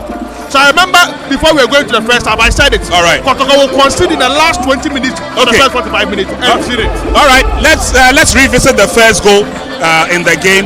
Kumasi Asante Kotoko, lots of pressure, and free kick was floated in, nicely made there. There was a struggle for it, but hey, the class again was super. Blackgate, take us through. Well, if you look at the ball from Lord Amwa, he pinpoint accuracy, whipped into the den, then heads went up. Golden Kick tried to survey the situation from the far end. They couldn't. But a poacher in Kwame Poku being left alone there, that is suicidal. Right place, right time to head home the opener for Kumasi Asante Kotoko. All right. Let's take a look at how Golden Kick were able to bounce back into the game and put smiles on a lot of the faces. Again, from the set piece. Yeah, if you look at it, Bless Ege, the very moment he stepped behind the ball, we kept saying, this ball with the kind of composure he had, there was no way any goalkeeper on this planet was going to save this ball. Look, the precision, the accuracy, he picked the moment, picked the spot, and let fly.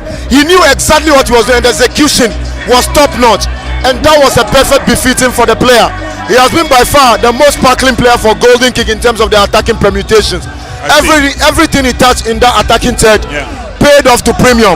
And I think if Golden Kick will cause much more problem, he is the main anchor. Through him, they can be able to channel their energy through, because he's a top-notch player. So obviously the second half beckons with 1-1 at halftime. Clearly, there's nothing to separate these two sides. But Nanedu, there's a lot to look forward to in the second half. Personally, I thought that Golden Kick started very well, put the pressure on Kotoko. Can they replicate it in the second half? It will depend on the first 15 minutes of the game. Most of the times, a big team like Asante Kotoko will like to come back into the winning ways in the first 15 minutes of the second half. They will try to put more pressure on the Golden Kick defense. That is why Golden Kick need to be careful. I know in the second half they would like to throw men forward more. I don't like the way Albert Amwa is operating from the wings. I think Albert Amwa, one of the top strikers in the Ghana Premier League, I prefer him being around the 18-yard box than coming from the wings. That is why I'm expecting Albert Amwa to go into the 18-yard box most occasions. But I think because of the presence of Kwame Poku, the coach prefer Albert Amwa operating from the wings rather than being the center forward role. Baba Yaya has been deep much more than being the main man behind the main striker. He has been deep in the midfield much more than being a typical supporting in the Kotoko setup. But I think going to the second half, he should be closer to the goalpost than being the center part of the field. And that is one thing Kotoko need to work on the second half. But obviously, Golden Kicks have not been overawed by the fact that they are playing against the Porcupine Warriors. Indeed, like we said earlier on, the difference is very, very minimal. They have lived up to expectation, and for 45 minutes, they have shown their class. They have the crowd behind them. They know that the University of Ghana playing field is a familiar terrain. This is where they beat Accra Hearts of Oak. They believe that this is where they will end the misery of Kumasi Asante Kotoko.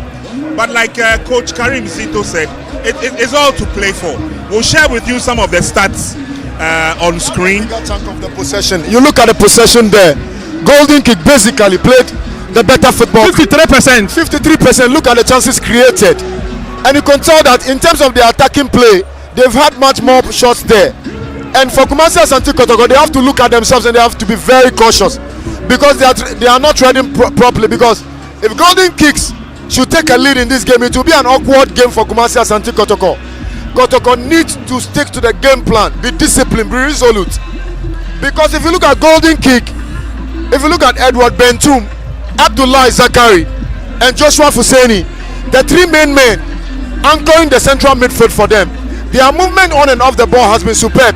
And Golden Kick have not played into the hands of Kumasi Asante Kotoko in that first 45 minutes. They've made sure they stick to the game plan, stick to the 4-3-3 with variations of 4-4-2. And it has worked to perfection. For Kumasi Asante Kotoko, I think they have to step up. They have to tweak something from the tactical bench if they are to win this game. Because basically, what Golden Kicks have done in that first 45 minutes, they've been very decent, they've been very comfortable. They've taken the game to Kumasi Asante Kotoko. They've played the game in their faces. And the central midfielders of Kumasi Asante Kotoko are finding it extremely difficult to construct 1 or 2, 3 decent passes. And if they don't find a scruff of the neck, they need somebody to take the game by the scruff of the neck, to dictate the tempo, to spread passes into attacking channels. If you look at Kwame Poku, aside the goal he has scored, he has been left redundant. And like he said, Albert Amwa has been very, very nullified in terms of his attacking potential powers. He needs to come into the game if Kotoko to win this game. Okay, the fans are loving it. The invited guests are loving it.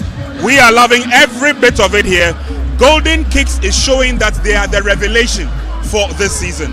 Let's do a very quick break. When we come back, we'll take a sneak preview into what to expect in the last 45. Is Kotoko winning the MTN FA Cup, or Golden Kicks are keeping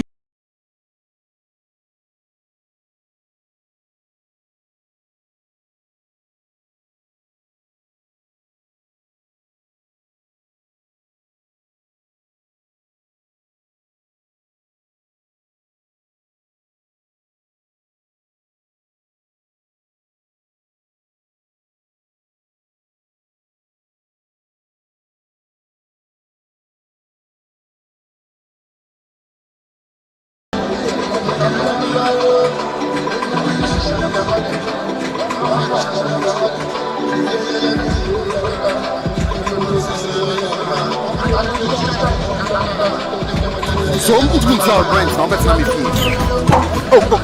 start time say any kwanse sika wuti ahwe TV no ne boy den eche wudanka.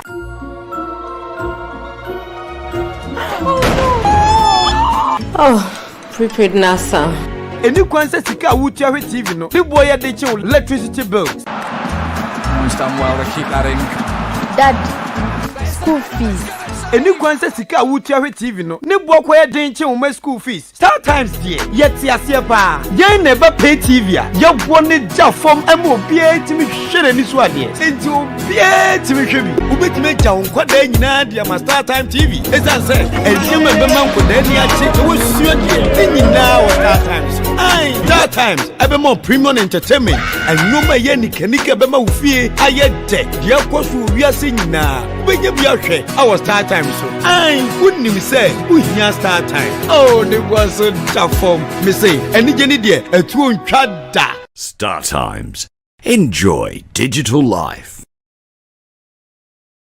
So untumi your rent. Now bet na me fie. Oh. Start Time say any kwanse sika wuti ahwe TV no ne boy den eche wudanka.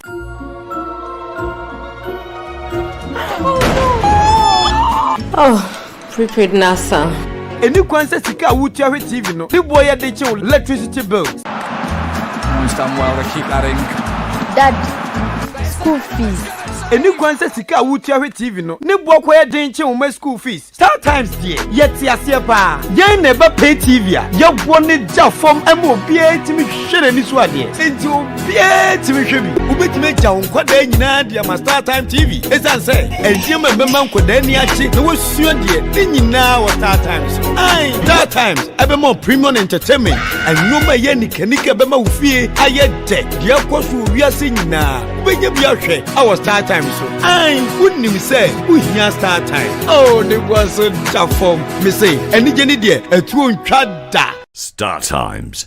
Enjoy digital life.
You're welcome back from the break. Many thanks for sticking and staying with us. The agenda is still on. We are here at the University of Ghana Stadium in Legon, where the MTN FA Cup final is taking place. We are on a half-time break, but any moment from now, the players will get into their positions for the second 45. 2 goals, 1 to each side, ended the first 45.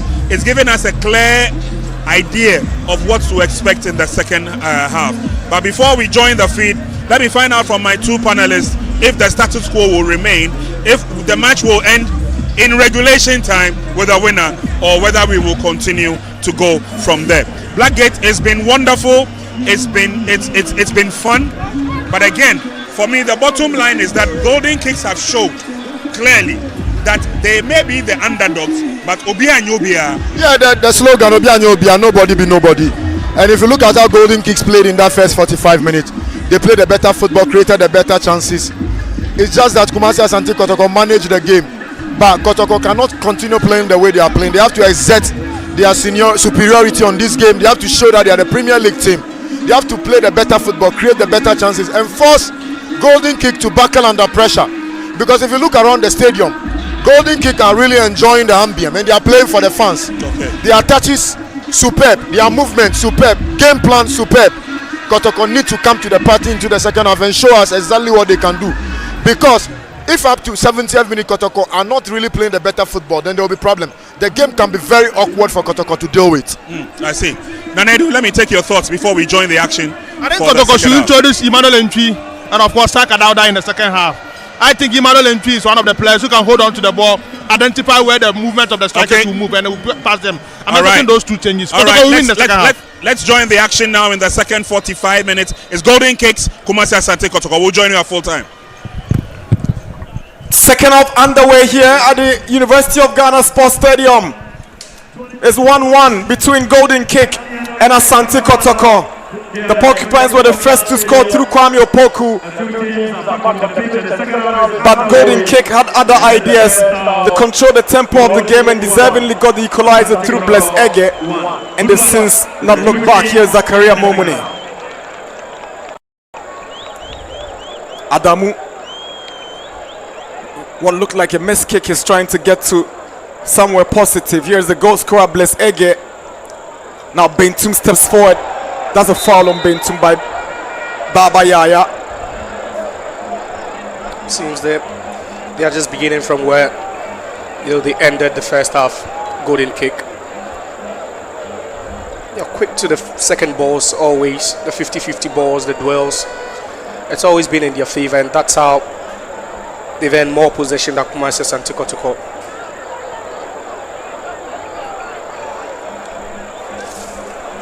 Kofi Saba to Adamu. Zakaria Fuseni bits into the ball by Amoa. Here is Kwame Opoku sprinting forward. He's got Zakaria Mumuni to contend with. Good play from Opoku. Sends across. Gripman flicks it out. Here comes Aqua. Ben Swan. What a good save from Kofi Saba. Great goalkeeping from Kelvin Kofi Saba. This is just interesting from the Golden Kick goalkeeper. It was a good bend. From Albert Amoa, trying to Peter Midwakwa, trying to find the top right hand corner. It was a good step as well, having that side of the post covered. Ablo forced to kick the ball out for a throw into Golden Kick.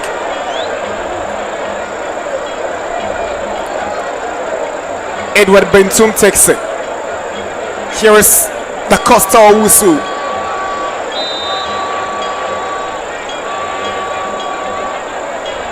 Samba O'Neil very aggressive on every situation.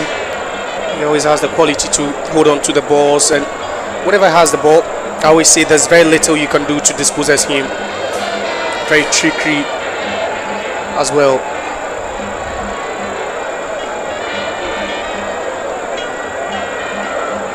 Da Costa swings the ball in.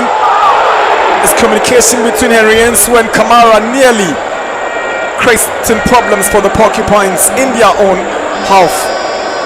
Hey, give credit to Da Costa for where he just hit that ball, the area where it landed, and miscommunication from Henry Ensu and Kamara there. And goalkeepers will always find problems trying to, save that one or even keep it out. Looking at the technique and the swerve and the area where it landed.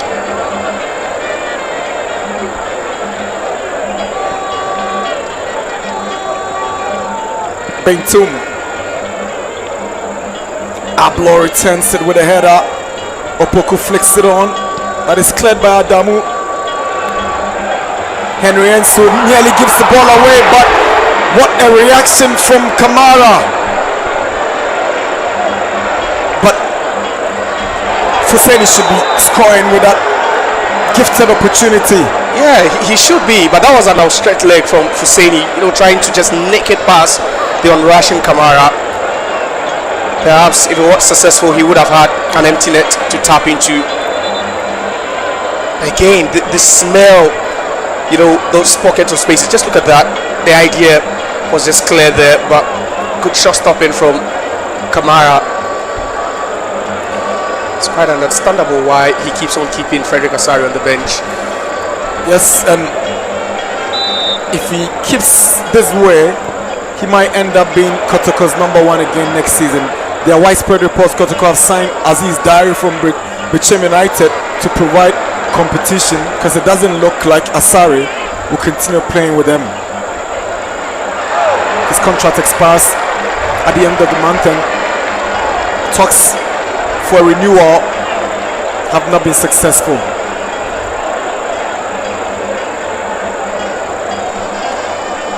Samba O'Neal, Ablo,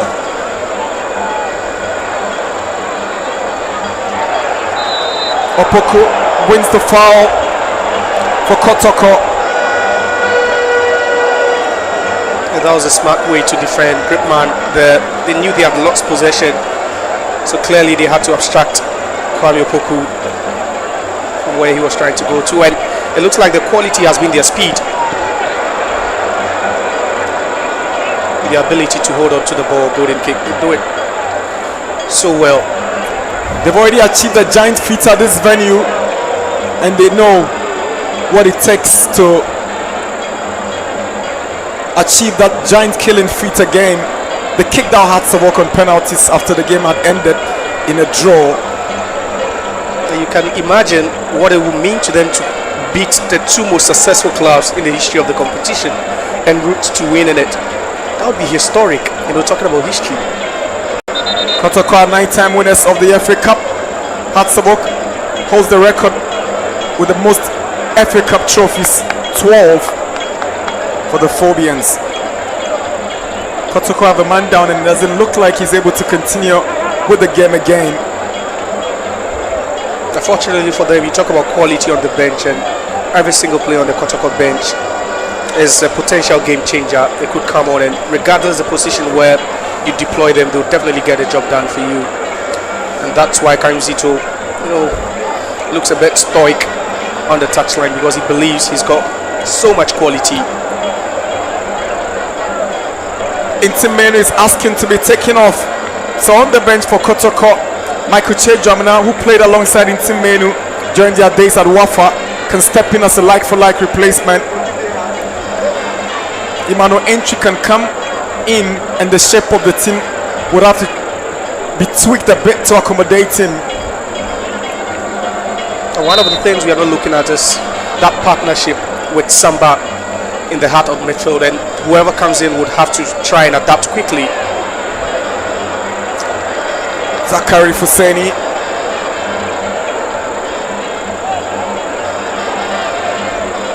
Yeboah, Fuseni, Bentum, Bless Ege goes down from the challenge of Patrick Esiedu. So Emmanuel Entry comes in to replace the injured Andrews Intimenu. He came to Kotoko with so much promise, but he's had little to prove since arriving. Yeah, you talk about substituting a midfielder for another midfielder, yes, but their roles are clearly different. Intimenu a bit more defensive as compared to Enchi, who could pair Baba Yaya as 2 number 10s. That leaves Samba O'Neal already on the yellow card, and he could be exposed. I was thinking Karim Zito would offer him, some support in midfield rather than bringing on an attacking-minded midfielder. Bless Ege lines up to take the free kick for golden kick, away by Esiedu's header. Here is Adamu. Bless Entry's first touch, and he finds Aqua. Stopped by Zakari Fuseni.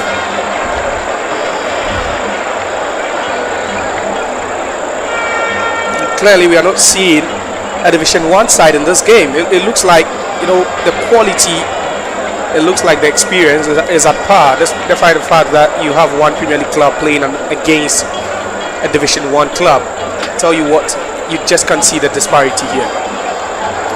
Golden kick, giving Kotoko a good run for their money. It's a lovely ball from the centre back, but he can't get to Amwa, who has been good on the overlaps at left back.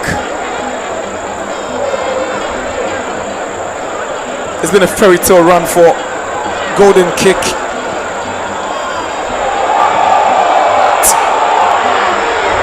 Goalkeeper Kamara, he's been very good in the one-on-one situations. Yeah, I've enjoyed his game reading so far in the game, and the fact that whenever the defense of Kotoko moves a bit higher, he's able to cover the lines and the space to leave right behind them. And for the second time, we've seen, Joshua Fuseni try something like this on him, and he's always been at his best. Esiedu to Samba O'Neal. Entry up against Momoni. Esiedu entry now. Aqua finds Baba. Esiedu. Great sense of awareness from Esiedu. Here's Ensu. Now Lord Amoa. Ensu was his captain back in the days at Brekum Chelsea, and here they are all playing for Kotoko. Amoa is trying to find Opoku. That's some clever body check by Gripman. Manuel Entry has been great since coming on. He's been doing the playmaking for them, but it's not enough. Looks like they're struggling to find grip. Kumasi Asante Kotoko. And it's also becoming difficult for them to break that, line of Golden Kick. Entry.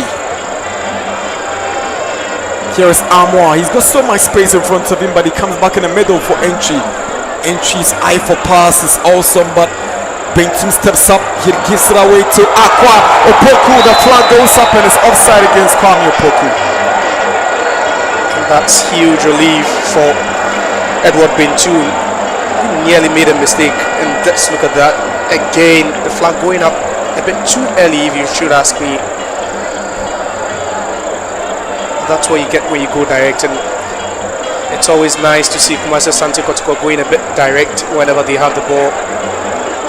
And I believe that's the antidote when you're playing against a side like Golden Kick, who would love to keep the ball, who would love to possess. You would only try to hit them on the counter. With one or two passes, you should be in a scoring position, and that's what Kumasi Asante Kotoko are doing currently. Here is Bentum. Ege. Kotoko win possession. Aqua. Kwame Opoku. Baba makes the run, but Yeboah arrives to tidy up for Golden Kick. Brought down, but no foul against Baba. Lord Amoa has a poor cross from the right back. Not seeing him in that area the whole of the second half. It tells you he's been limited, and I believe that has also affected his confidence as a fullback. You talk about one of the best right backs in the league, or even in the top flight, and Lord Amoa would always make a case for himself.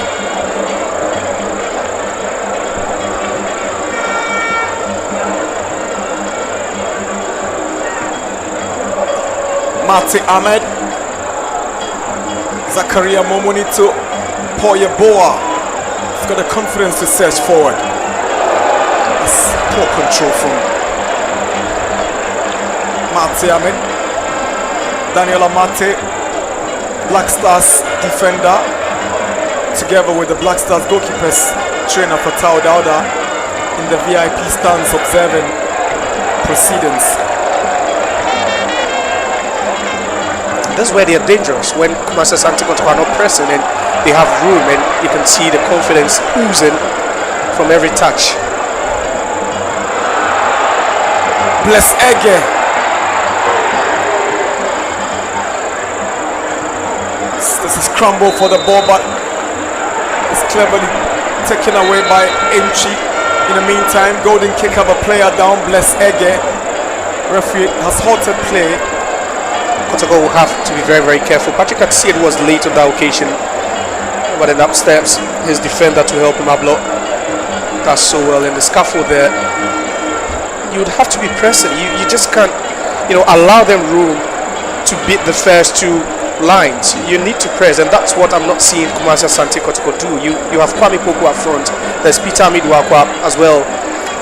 Former Hartlepool coach, an FA Cup winner himself, Samuel Boedu. These days he's coach of Brekum Chelsea. His side lost to Kotoko in the semis, and he's in the stands to watch the side that eliminated his team from the competition. It was a feisty game at the TNA when they faced Kumasi Asante Kotoko, I remember, days after he was charged. I'm thinking which of the teams Boyd will be throwing his support for, because his friend and former assistant coach at Hatzebok is now the assistant coach at Kotoko, one of the assistants. And tell you what, if Karim Zito should guide Kotoko to victory, then he could just be the second man in the last 10 years or so after Samuel Boyd to have won it back, or twice, if I should put it. But Zito's achievement will be unique because he'll be doing it with two different clubs. Perhaps, I think that would be great as well. Here is Samba O'Neill, switches all the way down left hand side for Aku to react with a clearance away. And that's been their bane the second half. Kumasi Asante Kotoko, they've not had that grip we saw them with. They've not really stringed passes together like we saw them do in the first half.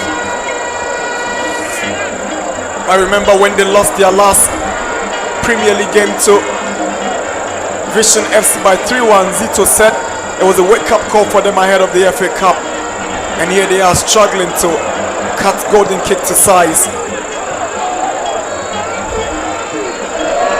Golden kick were on the winning side in their last game in the Division 1. They beat Nania FC away by 2-1.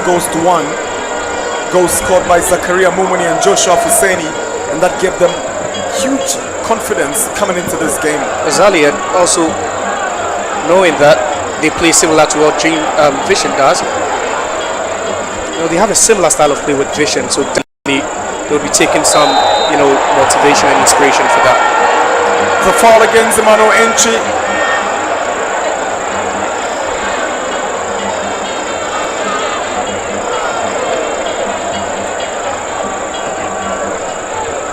Baba O'Neill, Kwame Opoku trying to skip away from Gripman and Lord Armour. He's found it difficult to get his crosses on, but he wins possession.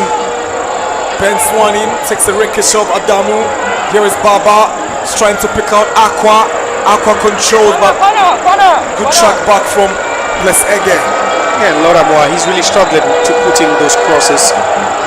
He's been trying, but they are not decent enough for anyone to get at the end of. Almost a light for light. Baba is making way for Saka Dauda, the former Osaka captain. Takes the place of the former Kim Faisal playmaker Baba Yaya. I remember Saka Dauda was here just a year ago when he lost. Finals way. It was on the losing side. Should be second time lucky this time. He should certainly be second time lucky. So Achiman beats his team to the ultimate goal. Here's his first touch.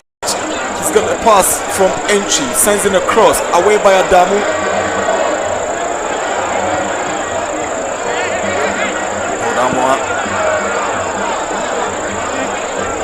Not too sure he was aiming at with that ball. Exactly, he just gave up too early. I believe he should have pushed a bit for it. He's been lively, not taking anything away from him down the right hand side of the Kotoko's attack. Defensively, he's been pretty solid as well.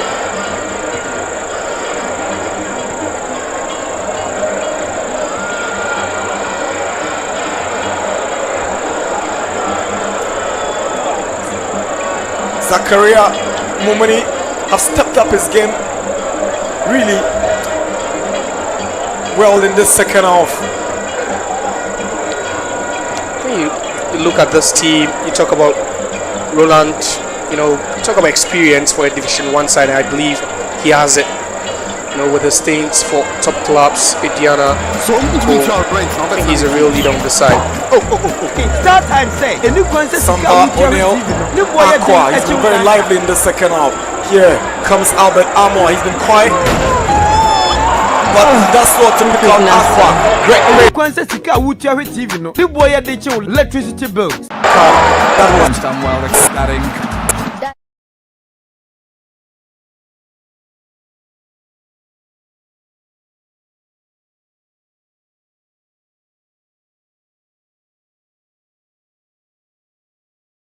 slid in so well. A bit cynical if you should ask me, but then, just a fraction of the ball there, but the intention. So they are good friends here, and then Emmanuel Entry. They used to play together at Great Olympics with a senior brother, Raymond, who is now with Nations. It's quite unassuming. Interestingly,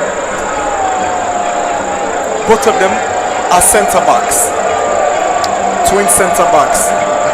Yet to see any in the Ghana top flight. Entry is a depth and he lines up for this one. I've also seen Saka Dauda. Golden kick scored brilliantly from the free kick.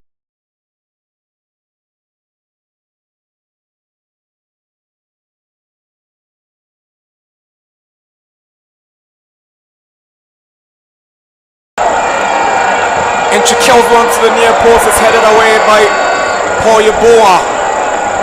Per his standards, I think he's falling short a bit. Maybe he's been rusty, spending so much time on the bench, but there's no vintage entry from a dead ball situation.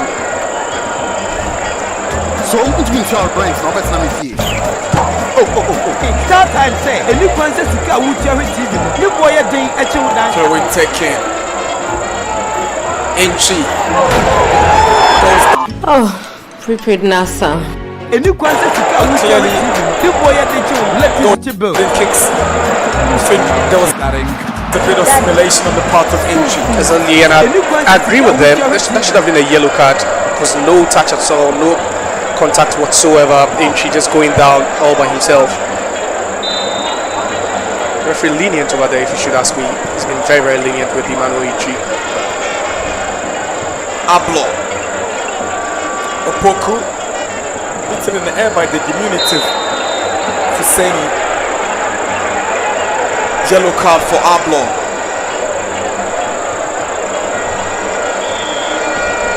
And that was a bit needless. Just look at that, the aggression alone just gives him away, and Ablo on the yellow card. Samba on the yellow card. Crucial for Kumasi Asante Kotoko. Now then, we've seen Samba being limited till, after that yellow card, and perhaps Ablo himself could also be limited to going into the books of the referee.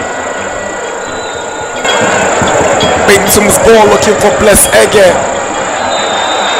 Foul on the Siedu, spotted by the assistant referee. And the sportsmanship from Bless Ege.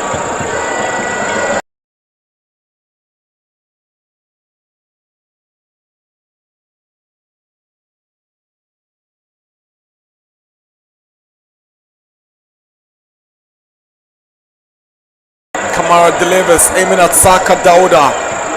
Beaten in the air by Paul Yeboah. Does well to get the ball back to Albert Amoa. Free throw in for Kotoko.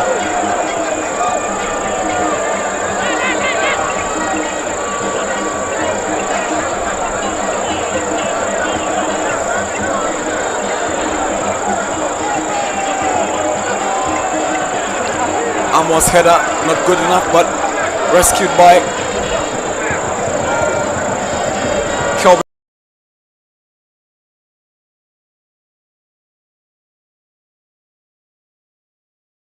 Kotoko, but Fuseni gets it. Entry. Paul Yeboah collides with Kwame Opoku and comes from worse. Opoku is not spared as well. Belan Dombo featured for the House of Oak Legends who lost their game to Asante Kotoko. He was quiet all afternoon, and he's still quiet in the stands though. But yeah, that's a bit physicality there again from Paul Yeboah, the left back, from golden kick. And I know both coaches knew it would get to a point where that would be the card they show. Sometimes you need to be physical, and especially for Kotoko, they've given away possession, so it's one of the ways to just curb the constant attacks from the opposition. Try to be physical sometimes.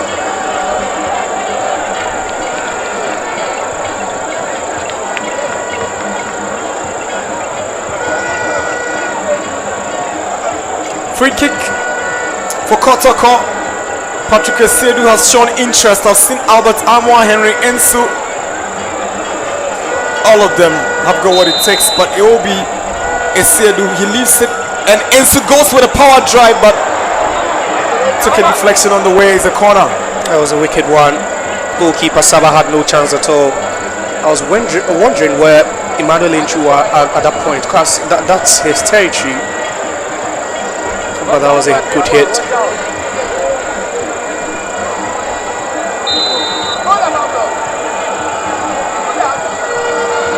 Esedu's delivery, Henry goes up for it. Henry Ensu getting the final touch, but it goes right over the bar for a goal kick. And they know that's the only way they can get a winner here. They've been very, very poor from open play. Kumasi Asante Kotoko, a good whip. Patrick Esedu, now swinging one, of course, but not the cleanest of connections, if you should say. Albert Amwa was trying to weave his way into the box. He went down. No foul. Here is Yeboah. Zakaria Momuni. Yeboah has gone down on the far side. The Nations FC captain Razak Simpson in the stands. He won the Domestic Footballer of the Year award last night at the Ghana Football Awards. Also won the best goal of the season after that brilliant finish against Hearts of Oak at the Tuba Park in the Ghana Premier League. I'm sure he's also defending he's enjoying some defending, the sort of defending he's seen here, especially from the Division 1 side. Here is Kwame Poku. Samba Oneo. Emmanuel Enchi. Good ball to find Aqua. Stop by Bentum. Bless Ege.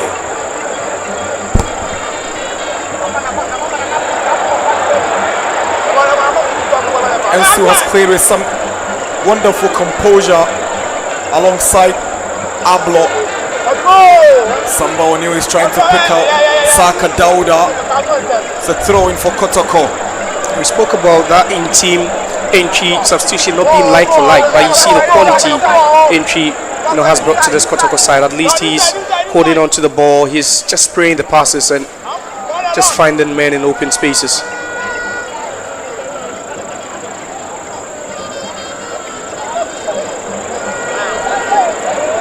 I've not seen so much of the young boy Joshua Tijani. He came into this game with a lot of hype around him. Senior high school graduate. Yeah. He was brought in from the Osechi Senior High School. He did some magic when they played in the inter-schools competition in the Ashanti region. You talk about budding talent. And Joshua Husseini, 4 goals in 5 games. I believe that's why Fifi Parker Hansen has deployed him in such a position, a huge game. Saka Dauda, good control. He's got Yeboah to beat. He skips past Yeboah, but he's still tracking him. Saka Dauda goes down. Referee's right there, no foul. Now Adamu will sprint away from defense, and the centre back goes down from the challenge of Samba Oneo.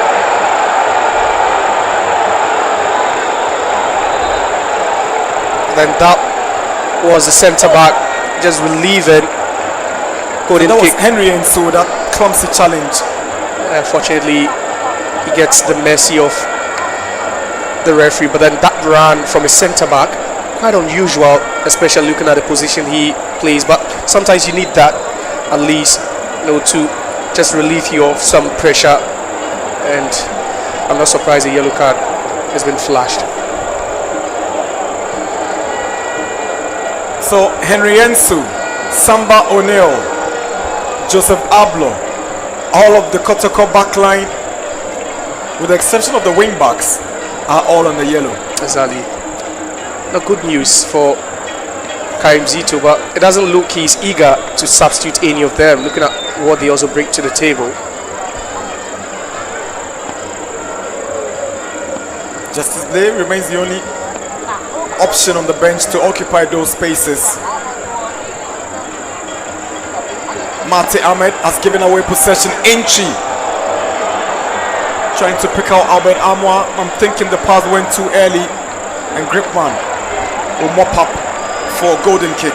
His calmness though does it so easily without the fuss at all.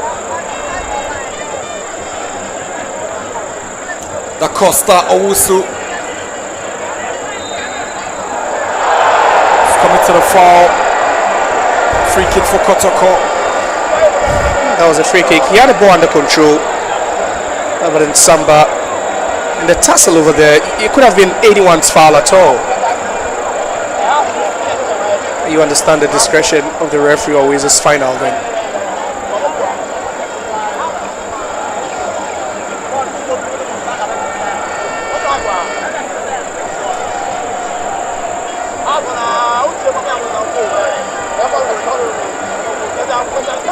Emmanuel Enchi will try to find out what answers Ensu and the likes in the box will provide from his delivery, but again, confident goalkeeping from Kelvin Saba. Yeah, that's Enchi's territory again, and gone were the days where he donned the Olympic jersey and he'll try anything at all, wherever or no matter where he found himself on the pitch. But at this time he's been a bit cautious. It's a cup final, perhaps he has that at the back of his mind too. Saka Dauda trying to find Amwa, and Gripman gets it clear. Da Costa Owusu is an amazing talent, brilliant player. Do something overly aggressive to destabilize him or dispossess him. Zakaria Mumuni. Joshua Fuseni is up against Henry Ensu. Sets up Mumuni.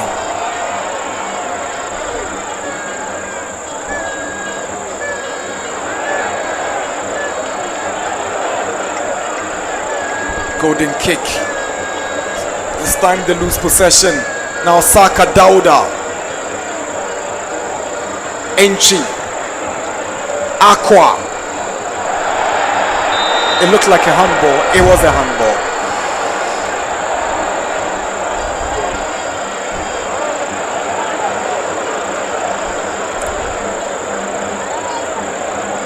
Enchi, his presence has been felt since his arrival in the game, and he's warming himself gradually. The free kick, Yabua the culprit, bringing down Saka Dauda. You'd always say that move from Coach Kaimzito to bring on Enchi is gradually paying off.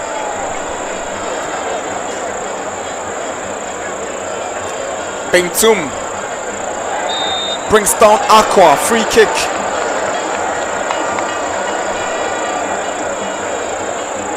It's been very lively in the second half. Peter Amidu Aqua. He has, and a lot is quite expected of him. Looking at the promise and talent he's been since he joined Kumasi Asante Kotoko. Patrick Asiedu. Here is Ablo. Gripman is first to arrive ahead of Kwame Opoku, who has forced him to commit an error that gives Kotoko the advantage of a throw-in. Gripman's header. Mate clears only as far as Amwa. Enchi. It's a decent ball from Enchi to Saka Dauda, but a cross not as good as that delivery from Enchi. That's what he gives you, Enchi.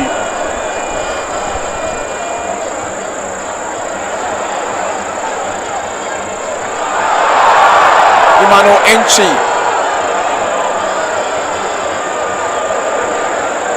Poor ball from Albert Amwa. He struggled in this second half. Here is Fuseni, but Ansu arrives to take care of the danger, and Kamara will get it away. Anywhere will do for now. The youngster always looks relentless without the ball. Now it's clear. Acosta's cross. Bless Ege is arriving. Did well to get it back, but there was nobody there for golden kick. Ablo wins the free kick. At the displeasure of Joshua Husseini, and that roar from him leaves there was body check, and nothing illegal about that, especially when you have two full-grown men trying to show off.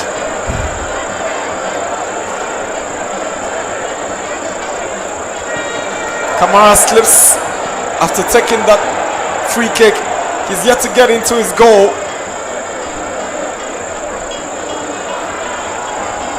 Here is Ablo to Kamara. Pressure on the Guinean shotstopper, forcing him to hand golden kick the advantage.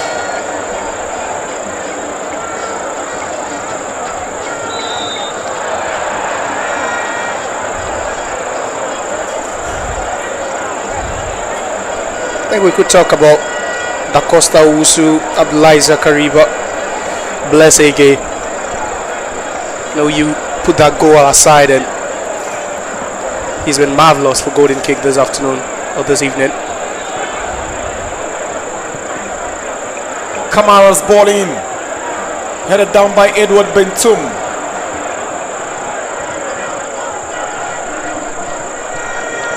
Bless Ege. Isedu is tracking him down. The foul right before the referee.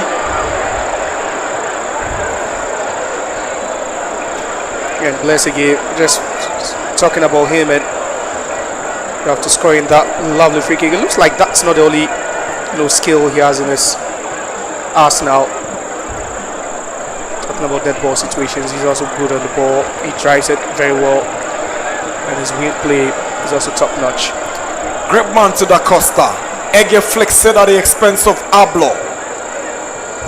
Da Costa, good ball to Bless Ege. Chance for golden kick. Great block from Henry Ensu. Samba loses the ball to Bentum.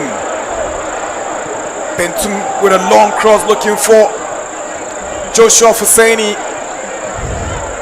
Meanwhile, on the other side, Bless Ege has gone down. The golden kick goal scorer.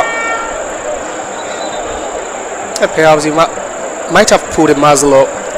He's been quite hard working.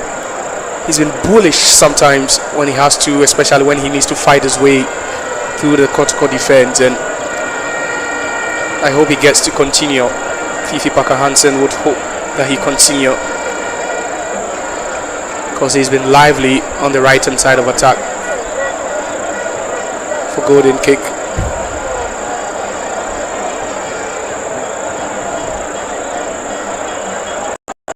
Tell you what, this is not the best Kotoko side I've seen. This is not the best performance I've seen from the team that plays third in the just ended Premier League, especially coming up against the side that finished 6th, a tier lower.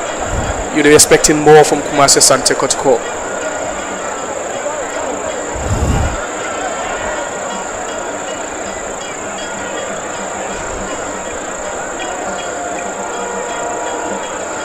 Here is Samba O'Neill.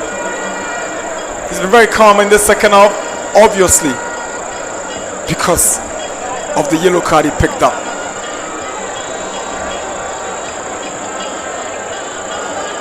Samba O'Neill. Patrick Esiedu.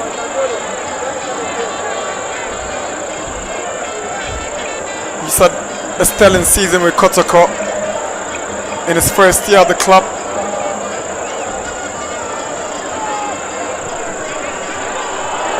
Dowdle's cross again is Kelvin Kofi Saba.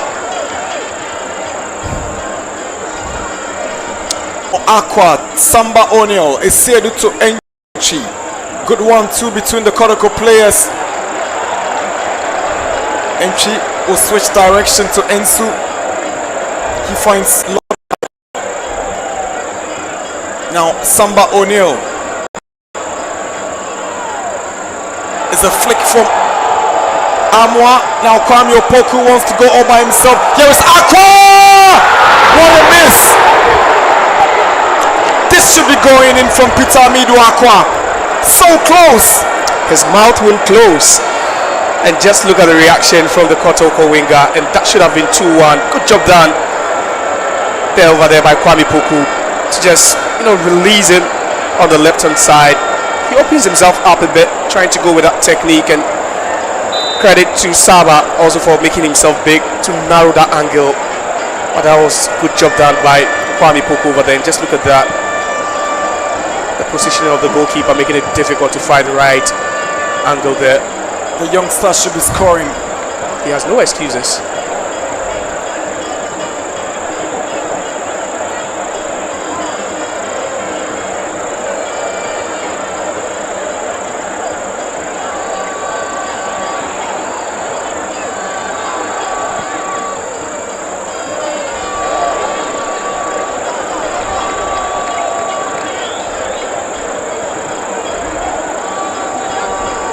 Kotoko preparing for another substitution.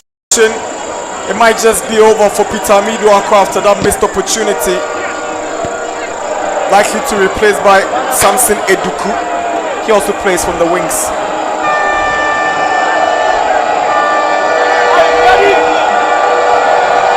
Kotoko have a corner.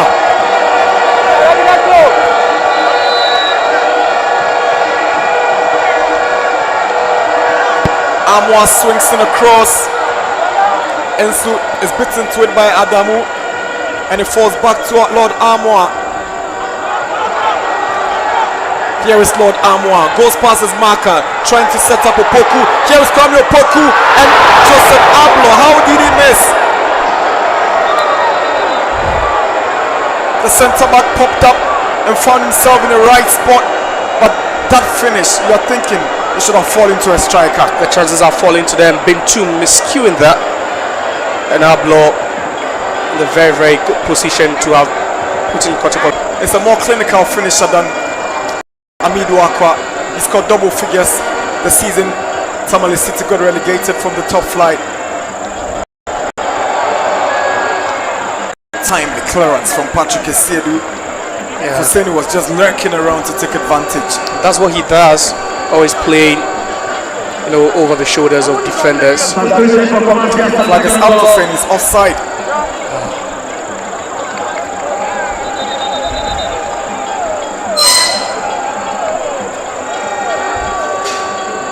Husseini there, no questions at all, no protest from the Golden Cake youngster. Just understood when the flag went up and the whistle was blown. And from minute 1 up till this time, you just notice that the shape of Golden Cake hasn't changed. Nothing has changed about the club. A bit of confusion between Kamara and his goalkeeper, Kamara and his centre back, Ablo. You don't need that at this point in the game. You need full concentration. Kwame Opoku with a chance. Goal kick. Zakaria Mumuni will make way very soon. And then that was the chance earlier on. Kwame Opoku trying the spectacular there. Couldn't hit it as much as he had wanted to.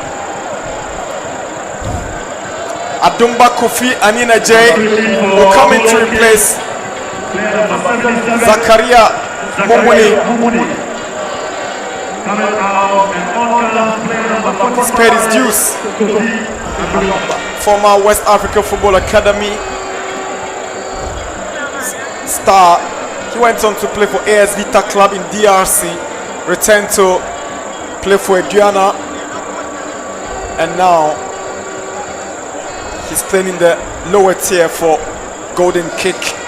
A real leader in the dressing room for Golden Cake. At some point he lost it. He nearly lost it. Sure. Being booked for decent, but he's been calm since after that. 90 minutes up already. We're doing 4 additional minutes. Golden kick. Gives away possession. Entry. Opoku goes down. There's a shout for a penalty, and Abdari has whistled for a penalty. Interesting. And Fifi Pakanson is only applauding the decision.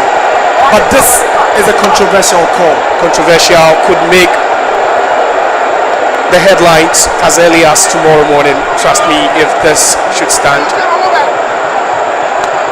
You might want the benefit of a replay, but even from the first instance, I think that shouldn't be a penalty. I think the referee would further consult his assistant referee before he approves the decision is taken. And that was it. That was it. I think that was a clean save, but he had his hands to it. And there's nothing penalty about that. Nothing penalty about that. Golden kicker protesting a penalty taken against them. Was it a good call or not? The assistant referee, I get a feeling, is asking the referee it shouldn't have been a penalty. Let's see how it goes. Yeah, crucial times here. Very crucial, and it could be what decides the game. It could be what decides the fate of either of these two teams. I think the right call would have to be made. The right decision would have to be made.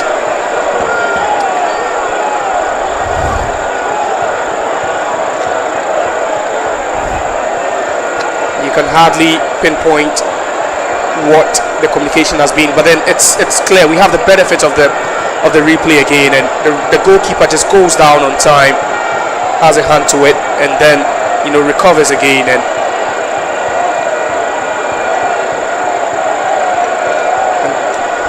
that's what she do not want to see in any game at all. And I believe the security would have to just drag him out.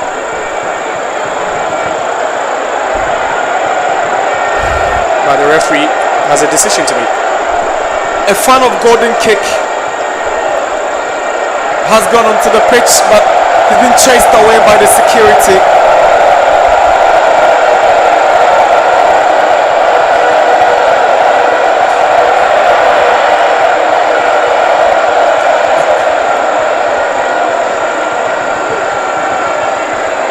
Interesting times.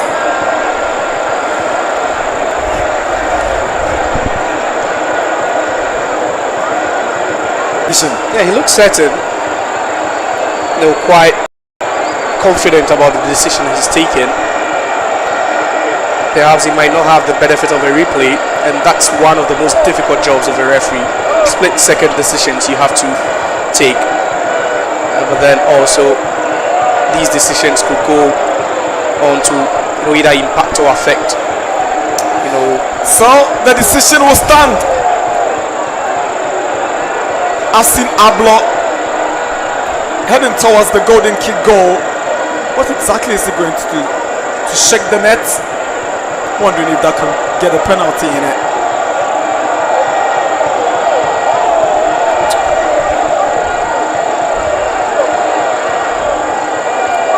Samba O'Neill has gone for the ball. Will the Congolese centre back be the one to take the penalty? Albert Amwa has inquired whether he can take it, but it's still Samba O'Neill having the ball. He hands it to Albert Amwa. Kwame Poku also behind Albert Amwa. Albert Amwa has already scored 3 goals in the FA Cup this season, and he leaves it for Kwame Poku. It's interesting what's happening, because Samba takes it, gives it to Albert Amwa. Amwa hands it to Kwame Opoku, and he can hit a double if he gets it right. And what a time to score. But everyone that could serve them into the CAF Confederations Cup as well. Tells you it's a huge moment for him, with all the weight on his shoulders. It's Kwame Opoku against Kelvin Kofi Saba. Kwame Opoku scores beautifully. Cheeky goal. And this might just be the goal that sends Kotoko into continental club football next season. It's Opoku on the double. Kotoko 2, golden kick 1. Calmly as you like, coolly, as cheeky as it can be, and the referee will have a lot to do there, because the protests from the golden kick players keep popping up. But then that is one of the most expertly penalties I've ever seen. Just look at that. Hardly took any step backwards, right behind the ball, and the finesse with which he hit that one. Just look at that. So simple. Saba Confident penalty. had already taken a dive, and there was no chance for him at all.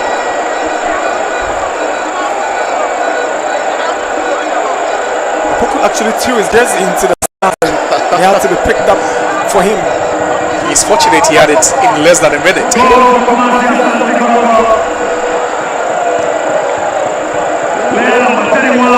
Kwame Opoku, 3 seasons ago, he was a poster boy of this club. Left for pastures abroad. Now he seems to be the man to take Kotoko back into Africa. Certainly he has done that, and he's stolen the show as well. 2 goals in a cup final is a great achievement. He's already picked up a yellow card for taking off his shirt and throwing it into the Suns. And the argument that he's been by far the best centre forward in the second round of the Ghana Premier League. Yeah, I think it's been justified here with this performance.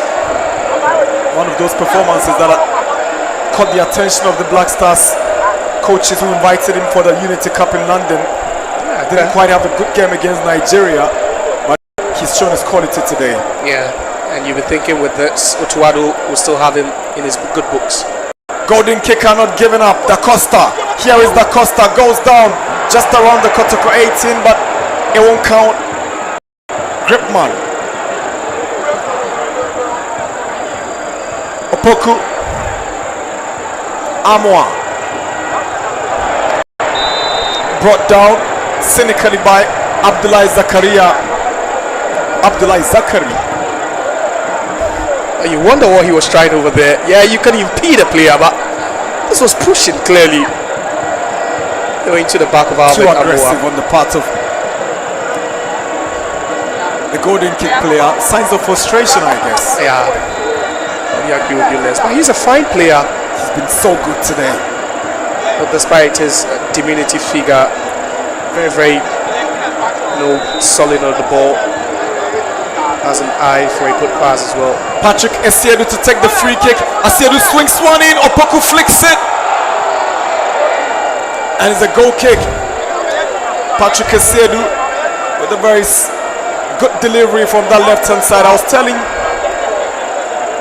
the listeners some time ago that Esiedu used to be a number 10, an offensive midfielder that had to be converted into a left back during his days at Susubribi in the eastern region, and he's never looked back since.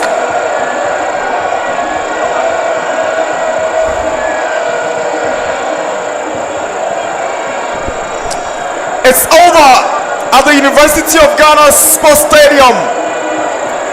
Asante Kotoko are MTN FA Cup champions for 2025. 2 goals from Kwame Opoku, 1 from Bless Ege. Kotoko were the first to score through Opoku's header. Golden kick equalized through a well-taken free kick. And the moment controversy set in the decision of referee Adare, Kotoko wouldn't mind. They took advantage, and Opoku scored from the spot kick after goalkeeper Kofi Saba had been adjudged to have brought down Opoku. Opoku took his turn, made no mistake, and converted expertly. Full time at the University of Ghana Sports Stadium.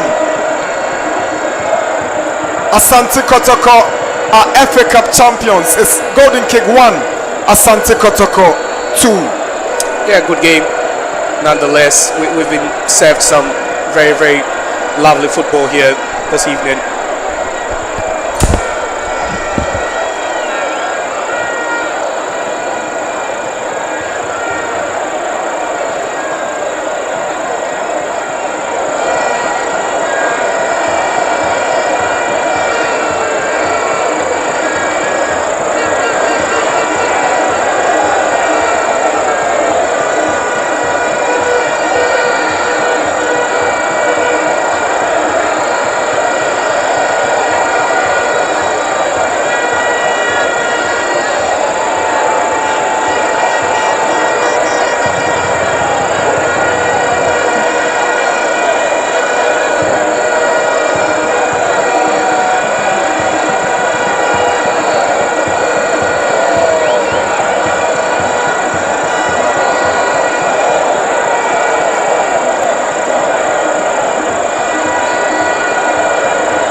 don't have any pressure. They're freely and playing. And when you look at the way we are playing, we are under a little bit under pressure, trying at all costs to be able to win the cup. So seriously, I came with a little bit of injured players, but there's nothing we can do. But at the end of the day, they stood the test of time. Yeah. They were able to match them equally. Look, they didn't have any serious chances like the way we created. You understand me? But they were able to play the midfield game more than us because of 1 or 2, 3. Yeah. So at the end of the day, what matters most is who win. So we have won. So okay. I'm okay. So you carry you are carrying the cup away. You have also received your passport officially to go to Africa. What should we expect from Kotoko between now and when the competition begins? I think Kotoko has a lot of programs. Okay. I think on the 6th we are playing Accra as a folk. Yes. And then again we are also to travel to South Africa to play some tournament. Okay. So you see how busy we'll be. So all is in preparing for the coming FA Cup. All right. So FA champion. So we are going to do our best. Seriously, at least we'll try to join the group Okay. more than we won't go in the first, but we'll go over the group. Yeah. Okay. It's not easy. All right. It's not easy. I'm sure the fans will be looking forward to a very good performance from Kotoko, because it's been a long while since the job I took wasn't easy at all. Okay. Because this is a case. All right. I don't know them. Okay. And gradual, but I'm okay with them. The way they responded to mine. Okay. So I'm happy. We'll expect a lot from you. Thank you very much, Coach, for talking to us. That was Coach Karim Zito, the proud winner of the MTN FA Cup. Won it the last time around, and he's won it again. Of course, it was with Dreams FC, but today it is with Kumasi Asante Kotoko. They are bouncing back to Africa. What made it difficult for Kotoko, especially towards the dying embers of the game, was the way Golden Kick manipulated the game for them. And Coach told us earlier on, before we started the match, that it was not going to be an easy game. They have nothing to lose, but they are going to prove a point. Coach, first of all, congratulations. Thank you. You came so close. Yet the cup has eluded you. But obviously, you must be elated at the performance of your team today. Yeah, I'm very overwhelmed and happy about my players' performance. They show their class, they show some character, they show some determination. Yeah. Just that it's unfortunate that things didn't go the way you wanted. Decision makers make their rule. They put the rule into their hands and make what they think is right. I'm sure that they were demoralized when that penalty was given. But going into the game, what was the main instruction you gave to them? To make history. To make history. Yeah, we want to make history, and this is what the main aim we brought here. To make history, we have to win the game, and we play according to how we planned. And the boys play amazingly well. Yes, everybody was determined to win the game, and you can see we show our class. We came in, nobody knows our players. They are underdogs. They are weak. We came to face this giant, and at the end, the referee gave them a win, which is okay. We are okay. We are okay for that. We are okay that they didn't score us, but referee made sure he gave the win to them. This is a silver platter. All right. Your performance in the lower division, that's Division 1, culminated or has culminated in the success that you have chalked today.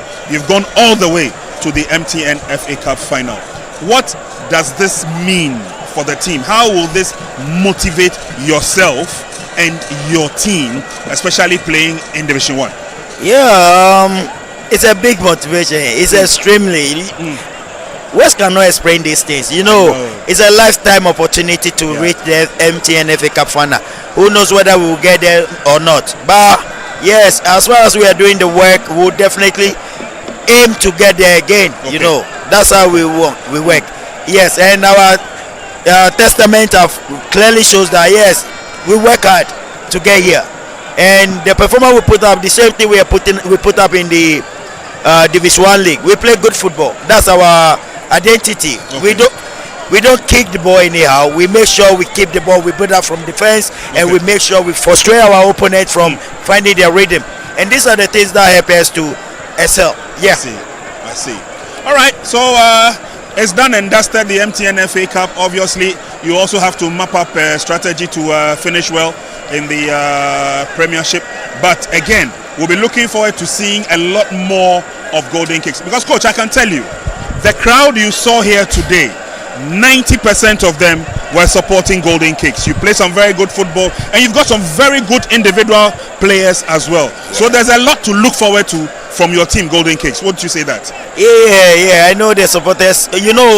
All the supporters, they want good football, regardless the club they support. Exactly. Immediately you started exhibiting good performance, they will give you up. Yeah. Yes, that's it. And even the the referee took. You saw from the reaction crowd. was clear. Exactly. So they want good football, and that's what we came here to do. We came here to entertain them and play good football.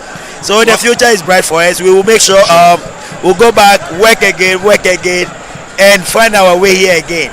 I need a title, you know. You need the title. I know. Maybe God says this is not the year. Maybe your year is coming. But thank you very much. You put up a performance. I won't say God said. No, God didn't say. God didn't say that. Yeah, referee decided that it's not in my year. All right, coach. All right, coach. I know it's painful, but thank you very much and congratulations for putting up such a performance. Thank you very much. All right. So coach believes that they did their best. They did well.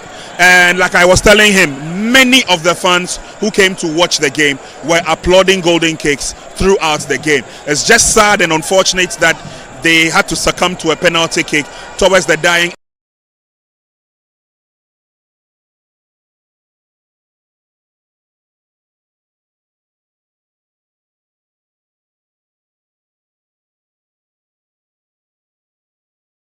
So ntumi ntua rent na obetena me fie. Oh. Star time say, eni kwan se sika wutua hwe TV no. Ne boy ye den eche wo danka.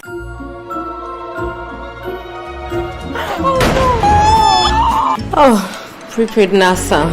Eni kwan se sika wutua hwe TV no. Ne boy ye den eche wo electricity bills. Almost done well to keep that in. Dad, school fees.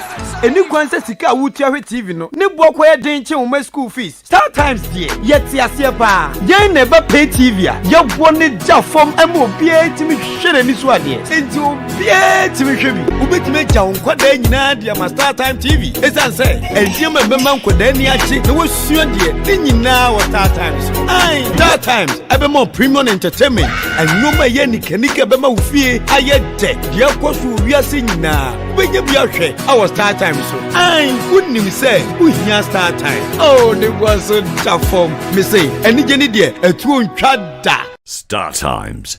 Enjoy digital life. So ntumi ntua rent na obetena me fie.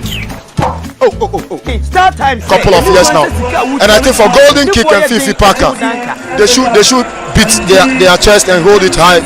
These boys have played the best football in the division today, and they've shown that there's a thin line between Division 1 and the Premier League. Well, I have almost. Dad, school fees. Eni kwan se sika wutua hwe TV no. Ne bo ko ye den eche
United played in the final, and they served us something spectacular. So we all saw what Mr. Kotoko would do given the opportunity to be the FA president. It was MTN FA Cup that gave him the ambience for he exposed him to us in terms of his organizational qualities. And I think they never took their foot off the pedal. They've continued from that level, and something spectacular. And I think competition can only get better. They should look at the loopholes, few ones that they can do, and increase the prize money for the winners. Increase the prize money. Obviously, that will be welcoming enough for all of us. So we've gone through the first set of presentations. The match officials have received their medals, and so have Golden Kick. We are now waiting for the triumphant arrival of the MTN FA Cup champions for 2024-2025, Kumasi Asante Kotoko. Kumasi Asante Kotoko are now making their way to pick up the golden medal. You know, they deserve it. They played, they managed the game. You have to create your own luck to win football matches. You don't blame them. Even though there's a wrong call by the referee, you can't blame Kumasi Asante Kotoko. They didn't award themselves the penalty. They created their luck, and the referee gave them the penalty. So congratulations to Kumasi Asante Kotoko for what they have done this evening here at the University of Ghana Sports Stadium, Prince. What Kotoko has been through this season, I think the fans and the owner of the club wouldn't have asked for any better climax to the season. For them to win a trophy and for them to return back to play in Africa, where they will join the elite of the bigger clubs on the continent. That is where Kumasi Asante Kotoko belongs to. One person who will have a smile on his face from now till I don't know when will be the owner of the team. Menchia will be full of happiness, full of smiles, and full of satisfaction by virtue of the fact that Kotoko have really lifted themselves out of a precarious situation where they failed to win the Premier League but have gone on to decorate themselves with the MTN FA Cup. Well, you know, for Otumfuo, I wish I were in Menchia now. For Otumfuo, you'll be a happy man. Sure. Because this is where he wants to see his football club get to. The elite, the creme de la creme of African football. And Kotoko and Asofok, season after season, deserve by merit to be in Africa. And for Kotoko, the Ram Hamza Obi, who just completed the season with Vision FC. He has moved to Kumasi Asante Kotoko, former winner of this trophy with Hearts of Folk, when he was the assistant to Samuel Buedu, and now he's with Kumasi Asante. You know, he's a Kumasi boy, so he has just joined the party at the right time. Exactly. And now is the turn of the captain, Frederick Asari. He will take the last medal, and then he will do sports and recreation. Greater Accra is to Asante Kotoko. Now he moves over to his colleagues, and then we will have the fanfare.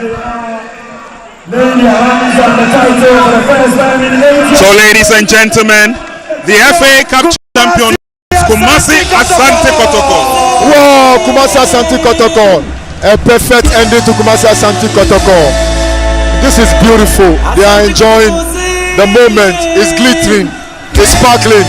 It's beautiful. This is befitting for and the anthem is blasting to a sweet Kotoko. Oh, say what a party mood. What a season. It's been fun. Adina Piki. It's been exciting. It's been exciting.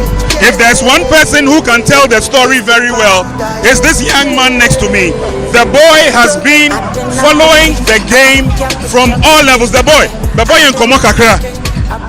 Give us a little briefing tree about all that has happened here today. Of course, one of the fantastic game, you know. No, behind him, sir. I did a golden cake, but put surprise. Sanya.